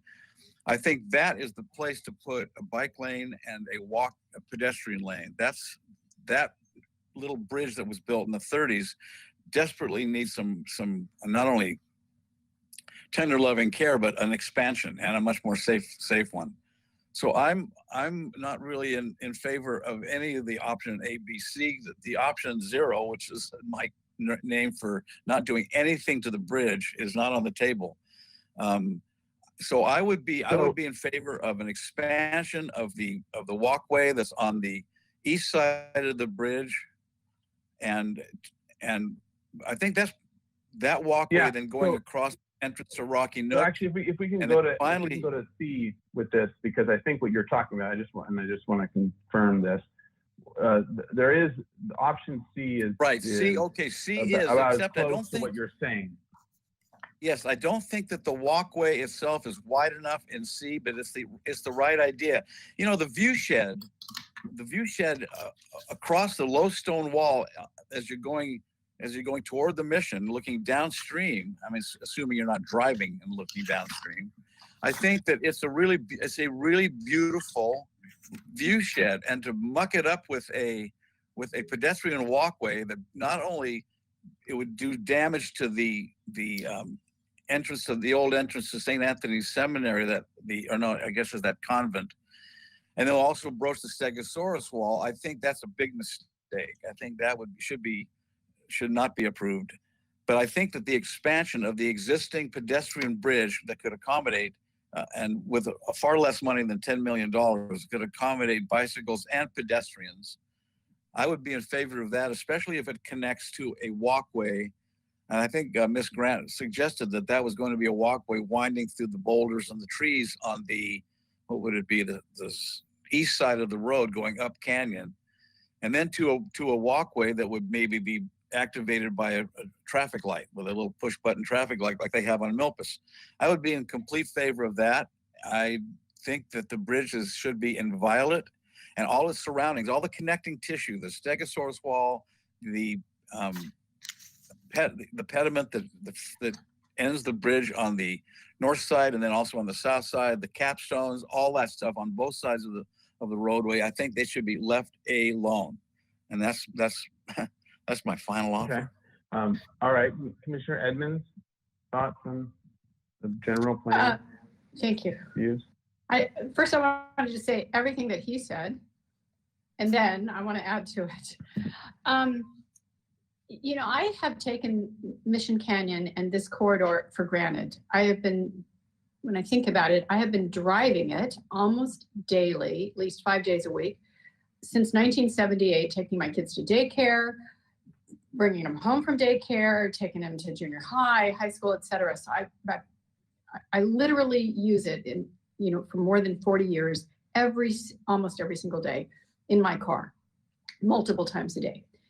In the last 5 years, I ride it on my bicycle at least 2 to 3 times a week. So today on my bike ride this morning, I decided to ride it and think about it after our Monday meeting.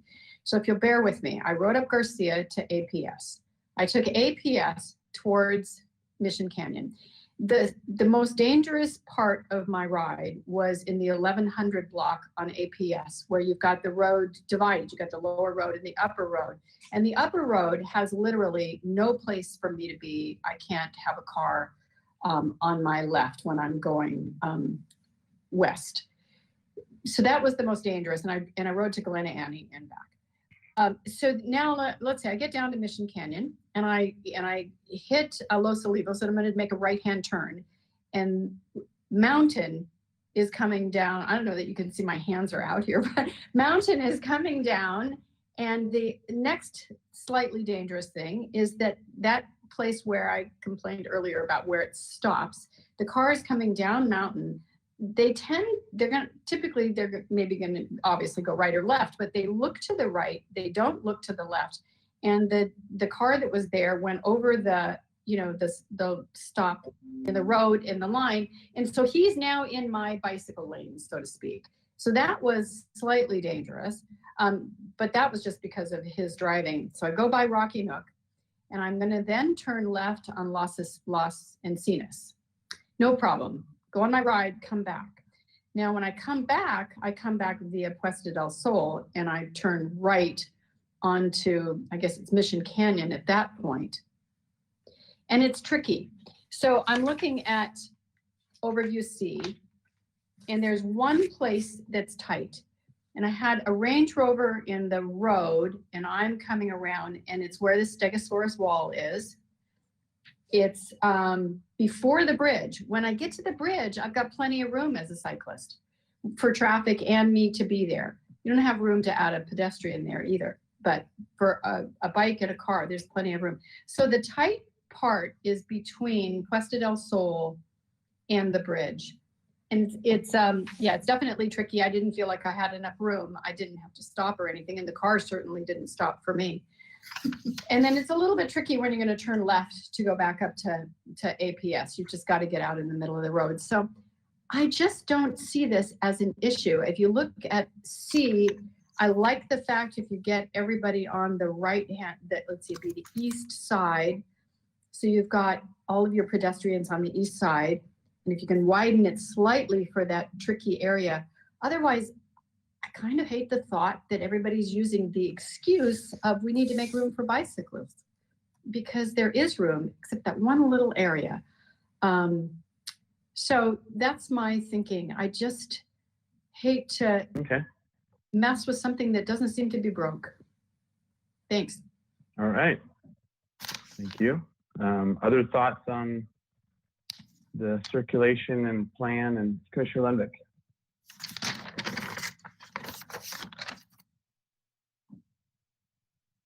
Thank you. I have a little different take on this than Michael Drury, but we'll work through that. I just don't believe that there is an alignment or circulation problem in this area. This is what makes Santa Barbara so nice. And we certainly don't have a bike problem there. If anybody has ridden on Mountain Drive, from here up to Hillcrest or Mission Ridge, along the big stone wall, there's no bike path there. And I don't know how many, I'm not sure how many bikers have been killed on that stretch, but it's not a big deal. And it's really what makes this place interesting to live in. So I just don't buy that we have a road configuration alignment problem. If there is, they can be solved another way. I am not in favor of messing with the bridge structure, the arch, so on and so forth.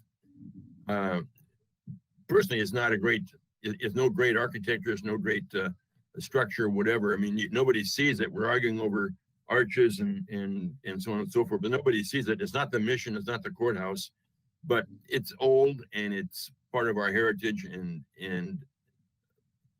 lacking any better reason than it falling down, I don't think we should make it fall down by way of changing it.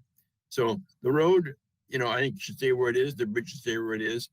The thing I have noticed over the years, however, though, is that there are a lot of people moving from the mission over to the Natural History Museum.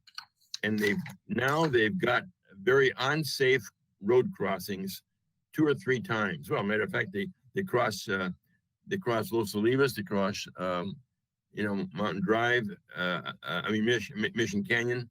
They go past Mountain Drive. It's to me, it's an unsafe situation having the traffic on the east side. And to that end, I really feel that the separate bridge, as studied by NIE, which keeps everybody who's coming between the mission and the museum on that one side of the road, yes, we've got to make some modifications to the second terrace wall. We got to make some, some other changes along some of the walls there, but they're minor. And they're really, if you go back to overview B in the plan, they're really minor in the context of everything we've got going on there. And it's a major improvement for safety, major improvement for safety. I've told the story many times about coming home from work one night, and there was a person, older woman in a wheelchair, wheeling down the middle of Los Olivos because there was no place on the right or the left for her to go. And at the split at APS and whatever there, she was in the middle of the road. And I said, we need to have a fully accessible path between the Mission and at least Puesta del Sol. We need to have a fully accessible, safe walkway on that side of the road and avoid trying to get people back and forth, school kids, whatever, we just don't need it. So there, I disagree with Michael Drury. I think the west side access is important. I don't believe that the road needs to be changed. I don't believe that the bridge structure itself needs to be changed. I'm for his zero option. Okay. Other thoughts on this, on the general plan, or want to weigh in on whose side you're on, Commissioner Lendick versus Commissioner Drury? I'm actually, it pains me to say this, but I completely agree with Commissioner Lendick. I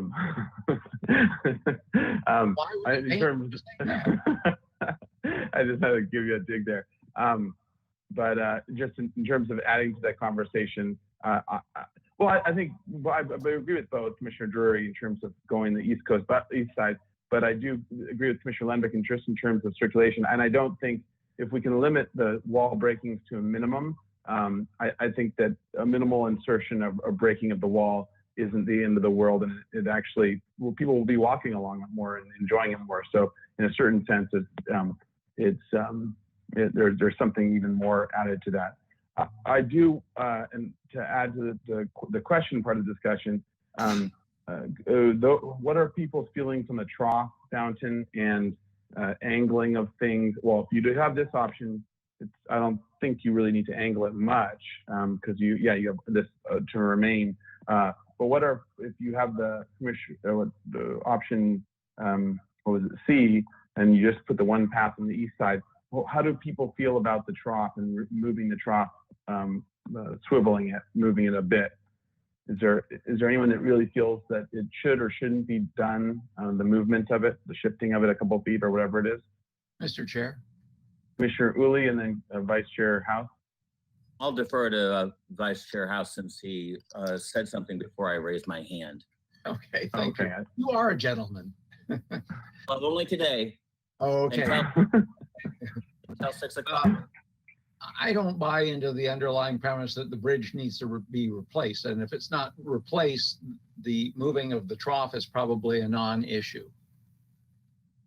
No, I think it's for the 6 foot, unless Commissioner Uli's argument will work, and that might be some of the direction that people want to weigh in on, of trying to get it to work with whatever the absolute minimum is, 48 or 40 or whatever the passage minimum is, into that 6 foot, that new 6 foot pedestrian route.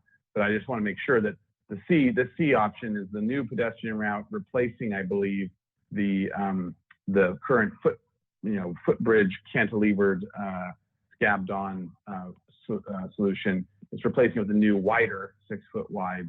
But I think it's part of a total bridge reconstruction. It's not just a new steel structure. I think this option, I think, is the only. I think this option does. You could do this option without replacing the bridge.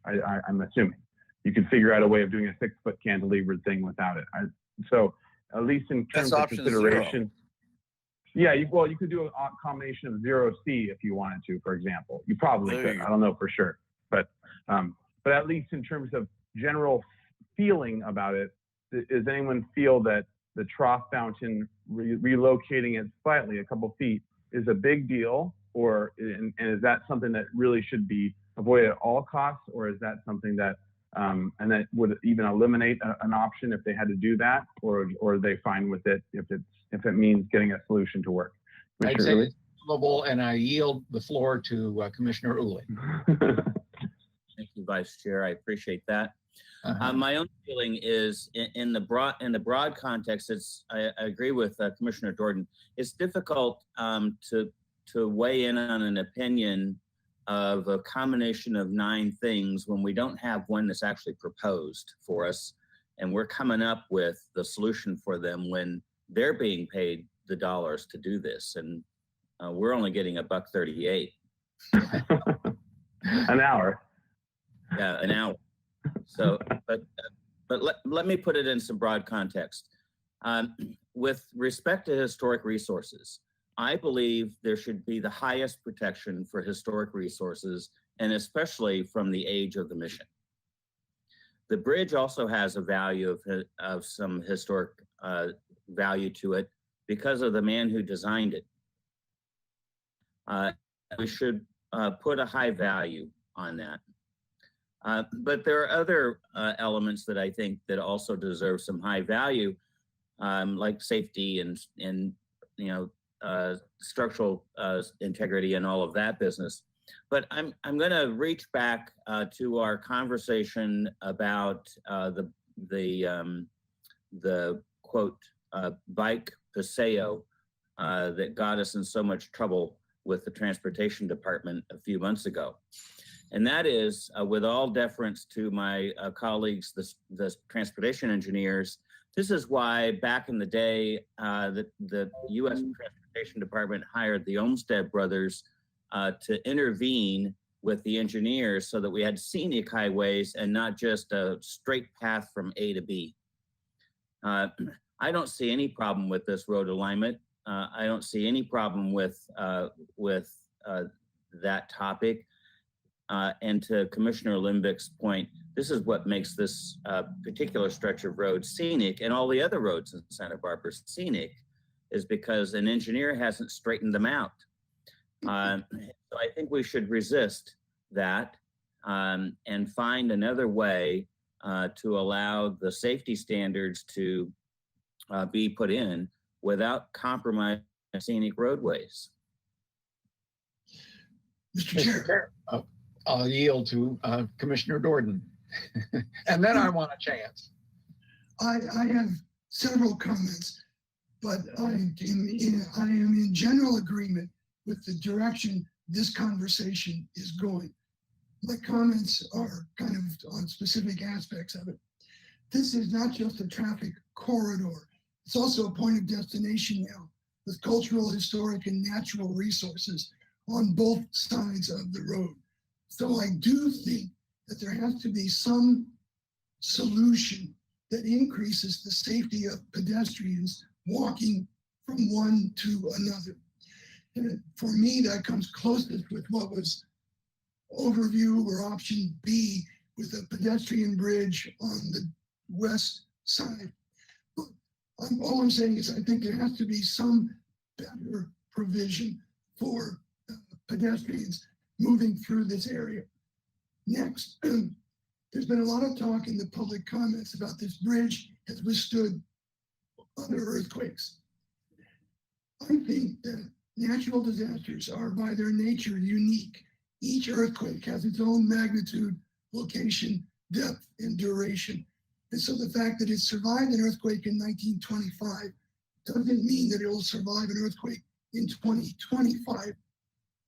And at that point, I'm listening to a discussion about what is the state design standard and what is the local standard. But I am not, so all I want to do is raise an issue that environmental conditions are changing in this area. And I think we will wrestle with a problem like this again a number of times in the future. I am not yet convinced that the bridge needs to be replaced.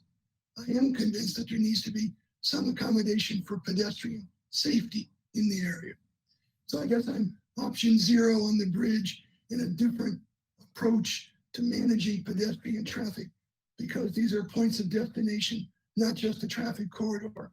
The last comment that I'll make is that when we were looking at the west side, the bicycle paseo, we were told that a street that was 36 feet wide needed to be reconfigured to allow for pedestrians, bicycles, and cars to operate safely. And we don't have 36 feet here. So I'm just making a comment that we have not heard anything. We got a lot of public comment, but no comment from the bicycle lobby. Nobody's saying this is an area that needs heavy-handed adjustments or reconfigurations of roadways to accommodate bicycles as well as pedestrians and cars, even though it's not 36 feet wide. So I guess what I'm saying is option 0 on the bridge, some plan for greater pedestrian safety as they move through the area. But I would hate to do anything that would jeopardize the standing of that bridge as on the historic register. And when I look at the Secretary of Interior's criteria, it's very difficult for me to imagine criteria's A, B, or bridge options 1, 2, or 3 as meeting or being able to meet the Secretary of Interior standards. So that's my 2 cents. It's more like a quarter at least. Mr. Chair. You're muted, sir. Oh, I was calling on you. I was wondering why you weren't talking. Vice Chair House, please. Well, I have given this a lot of thought over the last few days, as I'm sure everybody has, and it's a very vexing situation to be in because I'm at odds with friends and colleagues on the point of view on this. So I wrote down notes, and I'm going to defer to those, but I don't think I'll take any more time than anybody else has. So first of all, I want to thank staff for coming to the Historic Landmarks Commission early in the process. This is a great step in the right direction. I thought the presentation was very clear and detailed and well conceived for a concept level, which is what it was presented as. So I'm fine with that. And unfortunately, some of my comments here are a little redundant because they've come up in the comments and questions of others, but hopefully I'll make some points that haven't been touched on yet. So unfortunately, there was a 4th option that was not considered and included, which I'll get to. When faced with an imminent threat, people sometimes exclaim, "Don't just stand there, do something." Granted, it's realistic and prudent to consider threats from earthquakes and floods, but the law of unintended consequences require that we carefully consider whether we're overreacting to a threat. Sometimes the more appropriate response is don't just do something, stand there. Yes, it would be tragic if the bridge were wiped out due to a natural event, rendering a critical escape route impassable in the event of a fire or flood, but those events are out of our control. It needs to be considered that this same escape route would also be impassable for at least a year if one of these bridge plans was implemented, and the same fire or flood could occur during this period, and making it impassable because of this project is something we do have control over. In addition, the vehicle, pedestrian, and bicycle traffic that depends on this route daily would have no simple detour as an alternate, and this redirected traffic could have adverse impacts on surrounding neighborhoods for over a year. So the 4th alternate that was not considered and included was to do nothing or very little. This bridge has stood the test of time for 130 years. While I have the highest regard for engineers, their evaluations of the worthiness of this bridge are only educated conjecture. Highly educated, I'll grant you, but they're conjecture still. And considering that there could be just as tragic an outcome from renovating this bridge as from doing nothing, I can't see for the life of me why we should not choose to leave well enough alone. I spent 2 hours today being a tourist and walking this whole area. It's not just the bridge. This is a major cultural landscape, and a plan option that removes 7 sycamore trees from the canopy overhead would have an adverse impact that is unimaginable and impossible to mitigate. Yes, the bridge isn't perfect and doesn't fulfill a traffic engineer's wish list to make it perfect. It could be said that as it is, the bridge is the very picture of a traffic calming device. On my walk, I observed some much simpler solutions, improvements that could be made that would address some of the issues the plans presented today are meant to address. But it's not the job of the Historic Landmarks Commission to pick from a selection of design alternatives. Instead, we can offer feedback on the relative merits or weaknesses of your proposals, including to tell you that we find none of them acceptable.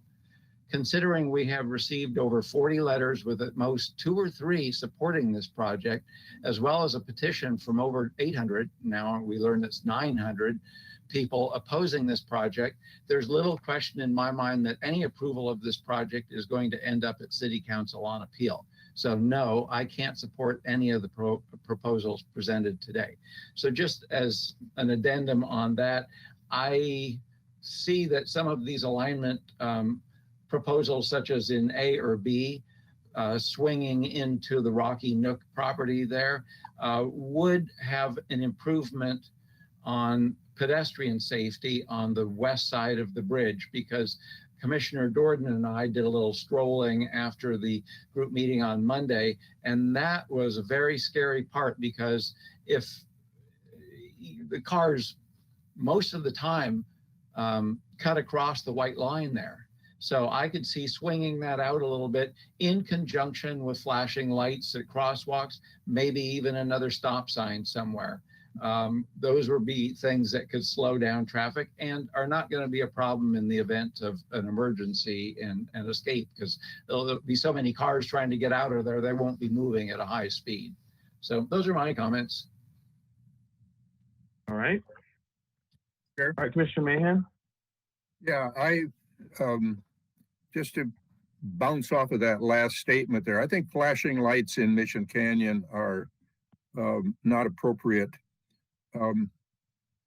One of the problems that we're having is we don't have any guidelines in this area to guide us like we do when we're in El Pueblo Viejo. But Mission Canyon is a very, very special place. It's like Montecito. You go up into Montecito, you don't have any, the streets are narrow, you have no street lights, you have no sidewalks. All of these things are not up to standard for modern development. And still, Montecito is one of the most desirable places in the whole world. That's why the prince and the princess moved here. I think we have to be very careful to not do something that will diminish the aesthetic qualities of Mission Canyon. That's really important. However, I do believe that the people at the Mission who want to walk up to the museum really need to have a safe and a direct passageway. And I don't believe that crossing over to the other side, I know there's where the bus stop is, there's a crosswalk from the Mission over to the other side, and then they walk along and they go across the footbridge, and then they get up there to Puesta del Sol, and then they cross back. I think that's very confusing for our visitors, and probably most of them can't find their way to do that, and that's unfortunate. So I would ask staff to really look at some way to have a safe passage on the west side from the Mission to the Museum of Natural History, or back the other way. I find the pedestrian bridge to be troublesome because it diminishes the aesthetic qualities of the historic structure. Maybe it's because it's too close, and if it were farther downstream or something, it would be okay, and it could be a beautiful structure, and it wouldn't be. So since we're in discussion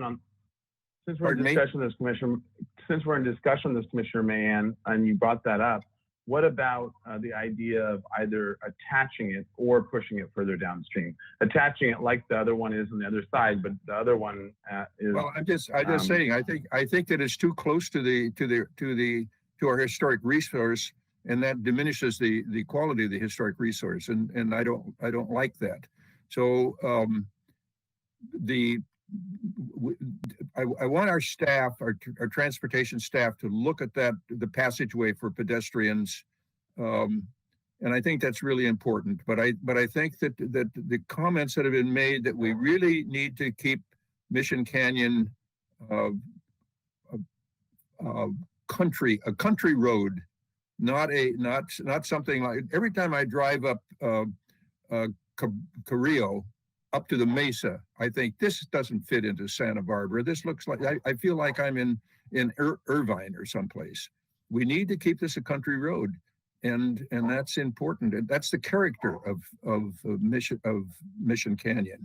So the bridge, I still believe there is a structural solution that would help to strengthen the bridge by underpinning and replacing the foundations. I realize that it's a minimal construction right now, and I really think there is a structural solution that would help to strengthen it.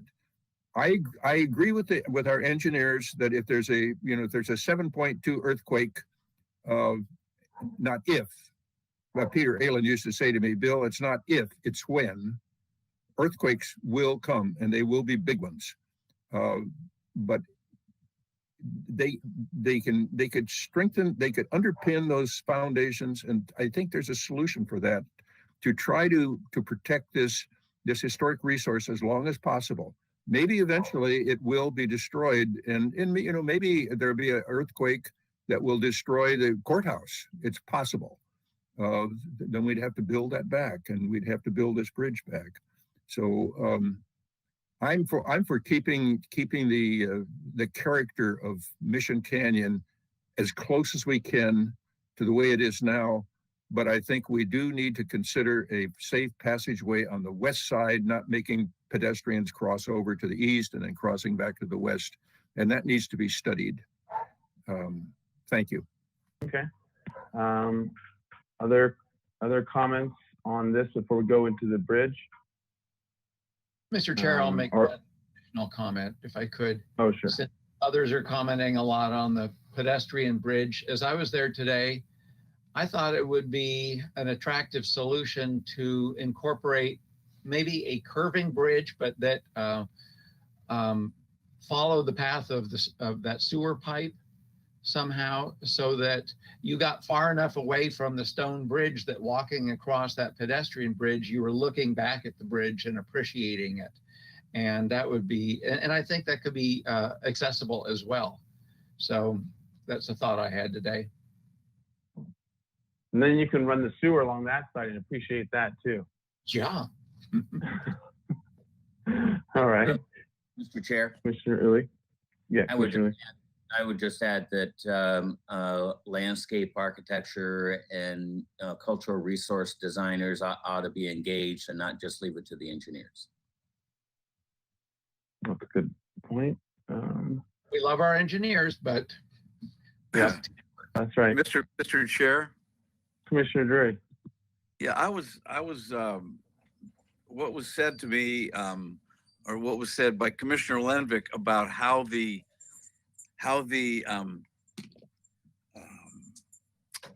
character of that roadway, how it curves in and then curves back out as a natural calming device. And it's a very unique and personal expression of a builder who saw fit to put all these pieces together.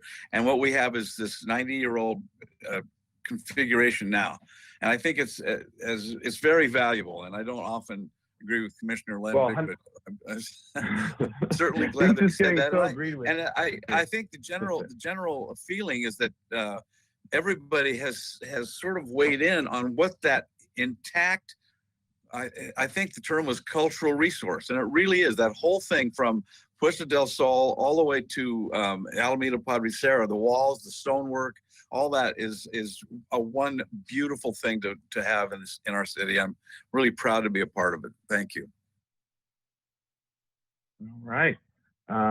Any other comments on this before we go discuss the bridge? And I've been writing down the comments, and I thought we'd be in more disagreement than we are. So I might be able to even summarize them as a way of not having everyone having to one off their own, and then we can add whatever ones I missed.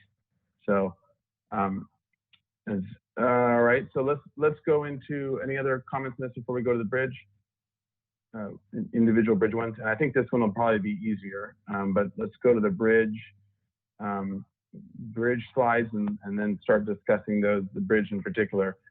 And it's sounding like I haven't heard anyone that has said anything but leave it alone. But if you do have concerns about the seismic and or the water flow rates and those things, now's the time. Although actually Commissioner Mahan said that looking at some ways of underpinning and or strengthening the bridge in some way could or still should be looked at. But I'm assuming that means without taking it apart and putting it back together with a concrete structure or something intense. Well, Mr. Chair, Commissioner, we'll go Commissioner Mahan and then Commissioner Drury. Okay. Commissioner Mahan? Yeah, I noticed in the photographs that the east side of the bridge, the stonework looks very decrepit, and that's the side that was not expanded. That's the original first. And the stonework on the west side looks much stronger. I think there's a lot of things that could be done to this bridge to renovate it and to make it stronger. Now, I agree with my engineers that the 100-year flood will come. It's not if it will come, it will come. And I agree also that the 7.2 earthquake will come. But in the meantime, I was thinking that we could underpin these foundations and make them much stronger. We could come in and repoint the stone, reveneer where necessary to do everything we can to protect this historic resource. This is what we need to do, and maybe we will lose it eventually to a catastrophic natural event. But in the meantime, we can do everything we can, like little ants, to make it as strong as and as viable as possible. And I think that would be better for the neighborhood, and that would be the way that I feel that the Historic Landmarks Commission respects our historic resources. Thank you. So, all right, Commissioner Drury. Well, I'll just say before I go, one thing: the idea of 100-year floods and 500-year floods and 1,000-year floods is pretty much debunked, because they can talk about cubic feet per second. But we had in 82, 83, I lived on the Hollister Ranch, and I was in charge of basically all the water up there. And we had probably, they estimated about one 1,000-year rainstorm and about 3 500-year rainstorms in that winter alone.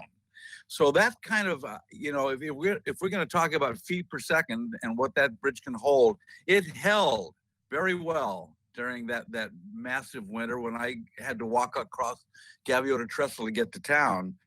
I went up and looked at Mission Creek a couple of times because it was roaring and the bridge wasn't shuddering, it wasn't shaking, it handled that flow. So I don't believe that is one of the things that we need to worry about. An earthquake is much more likely to bring the bridge down than a flood.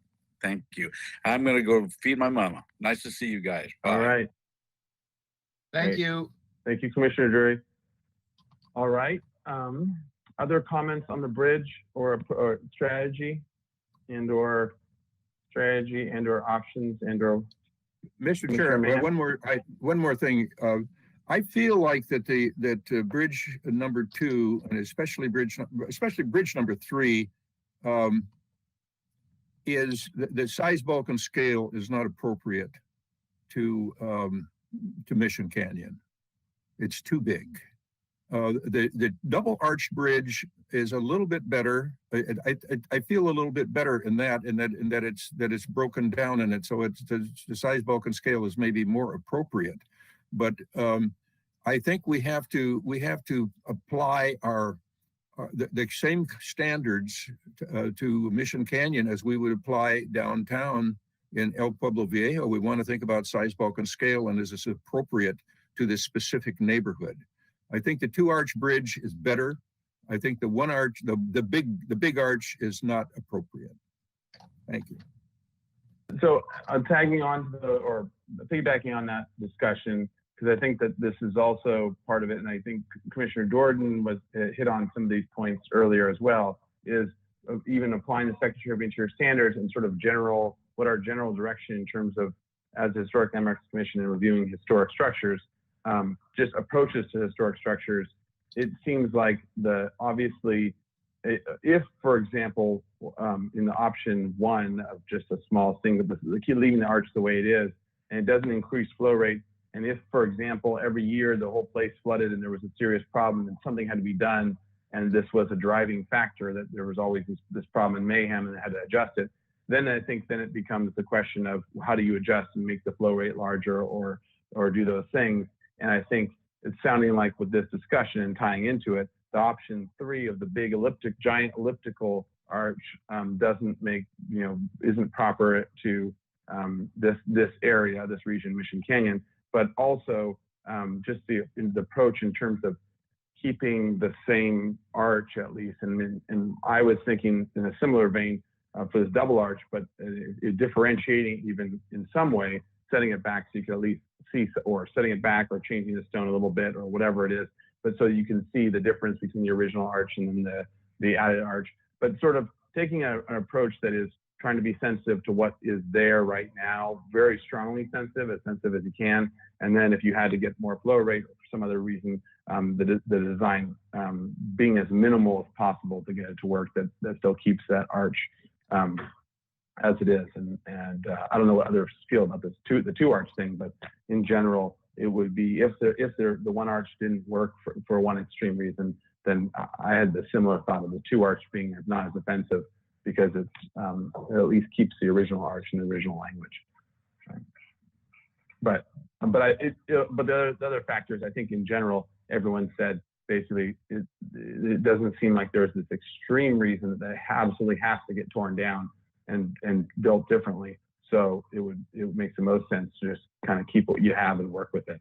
And not only that, but also try to refurbish it and protect it and strengthen it as best we can as a restoration. Commissioner Uli?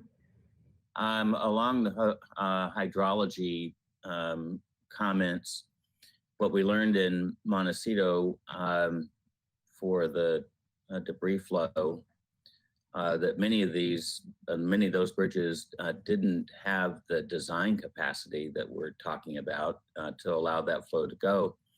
But when you talk to the hydrology engineers, they're only talking about water and maybe some sediment. They're not talking about 100-foot long trees that come down the creek with the flood. And boulders the size of semi trucks coming down with the flood, as our evidence in Rocky Neck Park, because that was created by a flood. So I don't believe that providing the flow design of either 2 or 3 is going to really solve anything with the overflow of the flood waters over the top of the bridge, because once it gets clogged at whatever dimension, it's useless. And I think all of that analysis is driven to try and avoid property damage ultimately.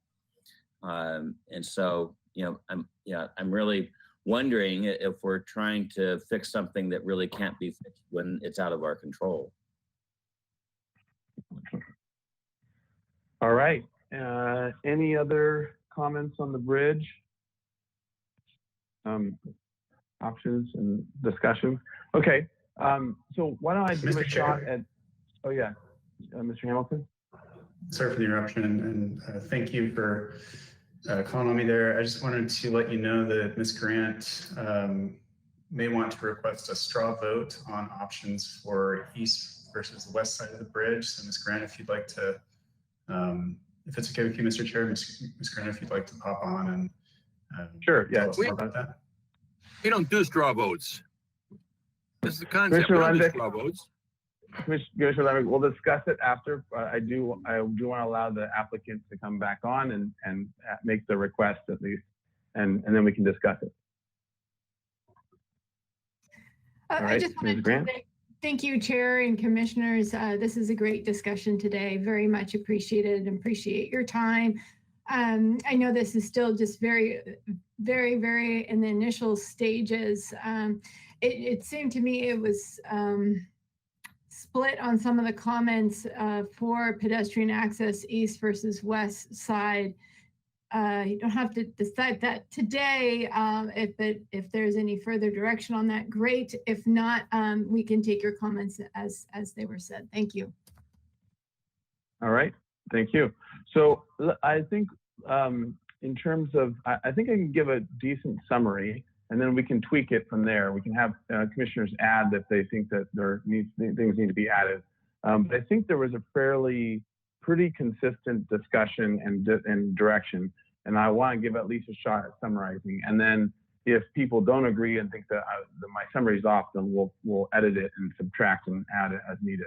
But I think we can get a pretty good, we can do a pretty good summary, because I think there was a pretty good consistency across the board, at least with some general direction. It's not a matter of exact solutions. I don't think that anyone's proposing that any one of these solutions is the exact solution. So I'll take a shot at it, and then let's see what the commission thinks. Okay, so regarding, we'll break it into two parts. The general, we'll call it the plan view of A, B, and C. And if we actually could pull up B as we go here, because that was the one we discussed with the most, but we discussed them all. So it seemed to be in general consensus, at least most, not all, but most commissioners did voice that the pedestrian, that they saw a need for a pedestrian path, or a value in a pedestrian path along this route, and that went from the Mission and ended up at the Natural History Museum. And so there was a general agreement that the pedestrian path was, at least for safety reasons, was a needed and desired thing. Actually, I should start with that we want to thank staff for their very good, extensive presentation, and for looking at a variety of ways of solving this, and for coming to us very, very early on with this, thinking this issue through, and proposing some of the solutions. So then the next one was in terms of pedestrian path. So actually, on that topic, the pedestrian bridge in this option, in option B, while the solution was not, this solution as proposed is not seen as acceptable. The idea of a pedestrian bridge on this side, on the west side, seemed by most commissioners to be an agreeable possible solution, and with the idea of spacing it away from the historic bridge, so that you can both enjoy the view of the bridge and have some distance and separation from the historic resource, was brought up as an idea, as a possibility. That would necessarily include some, and I think that most would agree that it should be as limited, or everyone would agree that as limited as possible impact to both walls, but especially the Stegosaurus wall, but the Stegosaurus wall and the wall of the monastery, with the idea of moving it, or just the minimal insertions in it, would be the ideal way of getting a pedestrian path along there. So with this minimal impact to the historic resources that we have, all of the historic resources. And then the general idea of traffic, of bike and road vehicle traffic, was that we did not like the idea of, or we're not in support of the idea of changing the current very Mission Canyon rural country road feel of the winding road. We did not like the idea of straightening it out and making it more sort of typical modern vehicular road. And so we liked the way it currently curves. But we did want to see or encourage the exploration of other traffic calming or slowing, whether it's a stop sign or some other lower visual impact way of actually getting the cars to go slower if possible, cars and bikes for increased safety. And I think there were some other things discussed with the applicant they had brought up in terms of whether that would be through changing materials so that the car feels the bumps or whatever it is, but basically making some other more low impact ways of trying to calm the traffic or make it safer. Another point was made, and I'm sure the others would agree, everyone will agree that a landscape architect and or design professional should be engaged and involved as well, so that this is, it has both the engineering component, but especially the design component as well, so that the design component is very sensitive as it becomes, if it becomes an actual a project and proposal as it gets designed. Let's see what else I have here. As a whole, the commission sees this as a cultural resource, really, with all these different historic resources working together to create this experience of the roadway and the Mission Canyon feel of it, and all these different pieces that are part of it, including the Stegosaurus Wall, the Trough Fountain, etc., the aqueduct, and all the reservoir, and all these pieces that are coming together, as well as the trees, the sycamores and others that really we want as little intervention or as little effect on all those things as possible. And then to go to the bridge discussion, so the 1, 2, and 3 items, really the commission feels very strongly that it should be a protect and strengthen the bridge as much as possible, the existing bridge, with as little change as possible, with really only things such as repointing or structurally reinforcing, or the strengthening of the underpinning of the foundation, or methods such as that to get those to work, or to get the bridge to be stronger, and recognize that eventually earthquakes or major storm events could eventually take out the bridge, or it might get into disrepair at some point that it can no longer can function. But until then, it's seen as a very valuable resource for the area, and it's part of the whole cultural landscape that exists, historic landscape. And then just in terms of design methodology, and I don't know if I want to go down the route, but I think that if it wasn't an absolute necessity, I think that Commissioner Mahan and at least myself have both commented on the difference in the options. But in some ways, I think just giving the general direction of the consensus, which is unless it's absolutely necessary, and we haven't seen a strong case for it to be absolutely required and necessary, an emergency kind of situation where you need to actually take, and I shouldn't say emergency because that's a specific situation, but an absolute necessity and in a really, really bad shape, and actually needing to be replaced, to even be considering, and needing to be replaced with a wider, different actual design for some other outside reason, like a flow or whatever. I don't think that the commission was convinced that even needs to happen right now. So maybe we just leave it at, we want the bridge as it is in terms of the design and shape.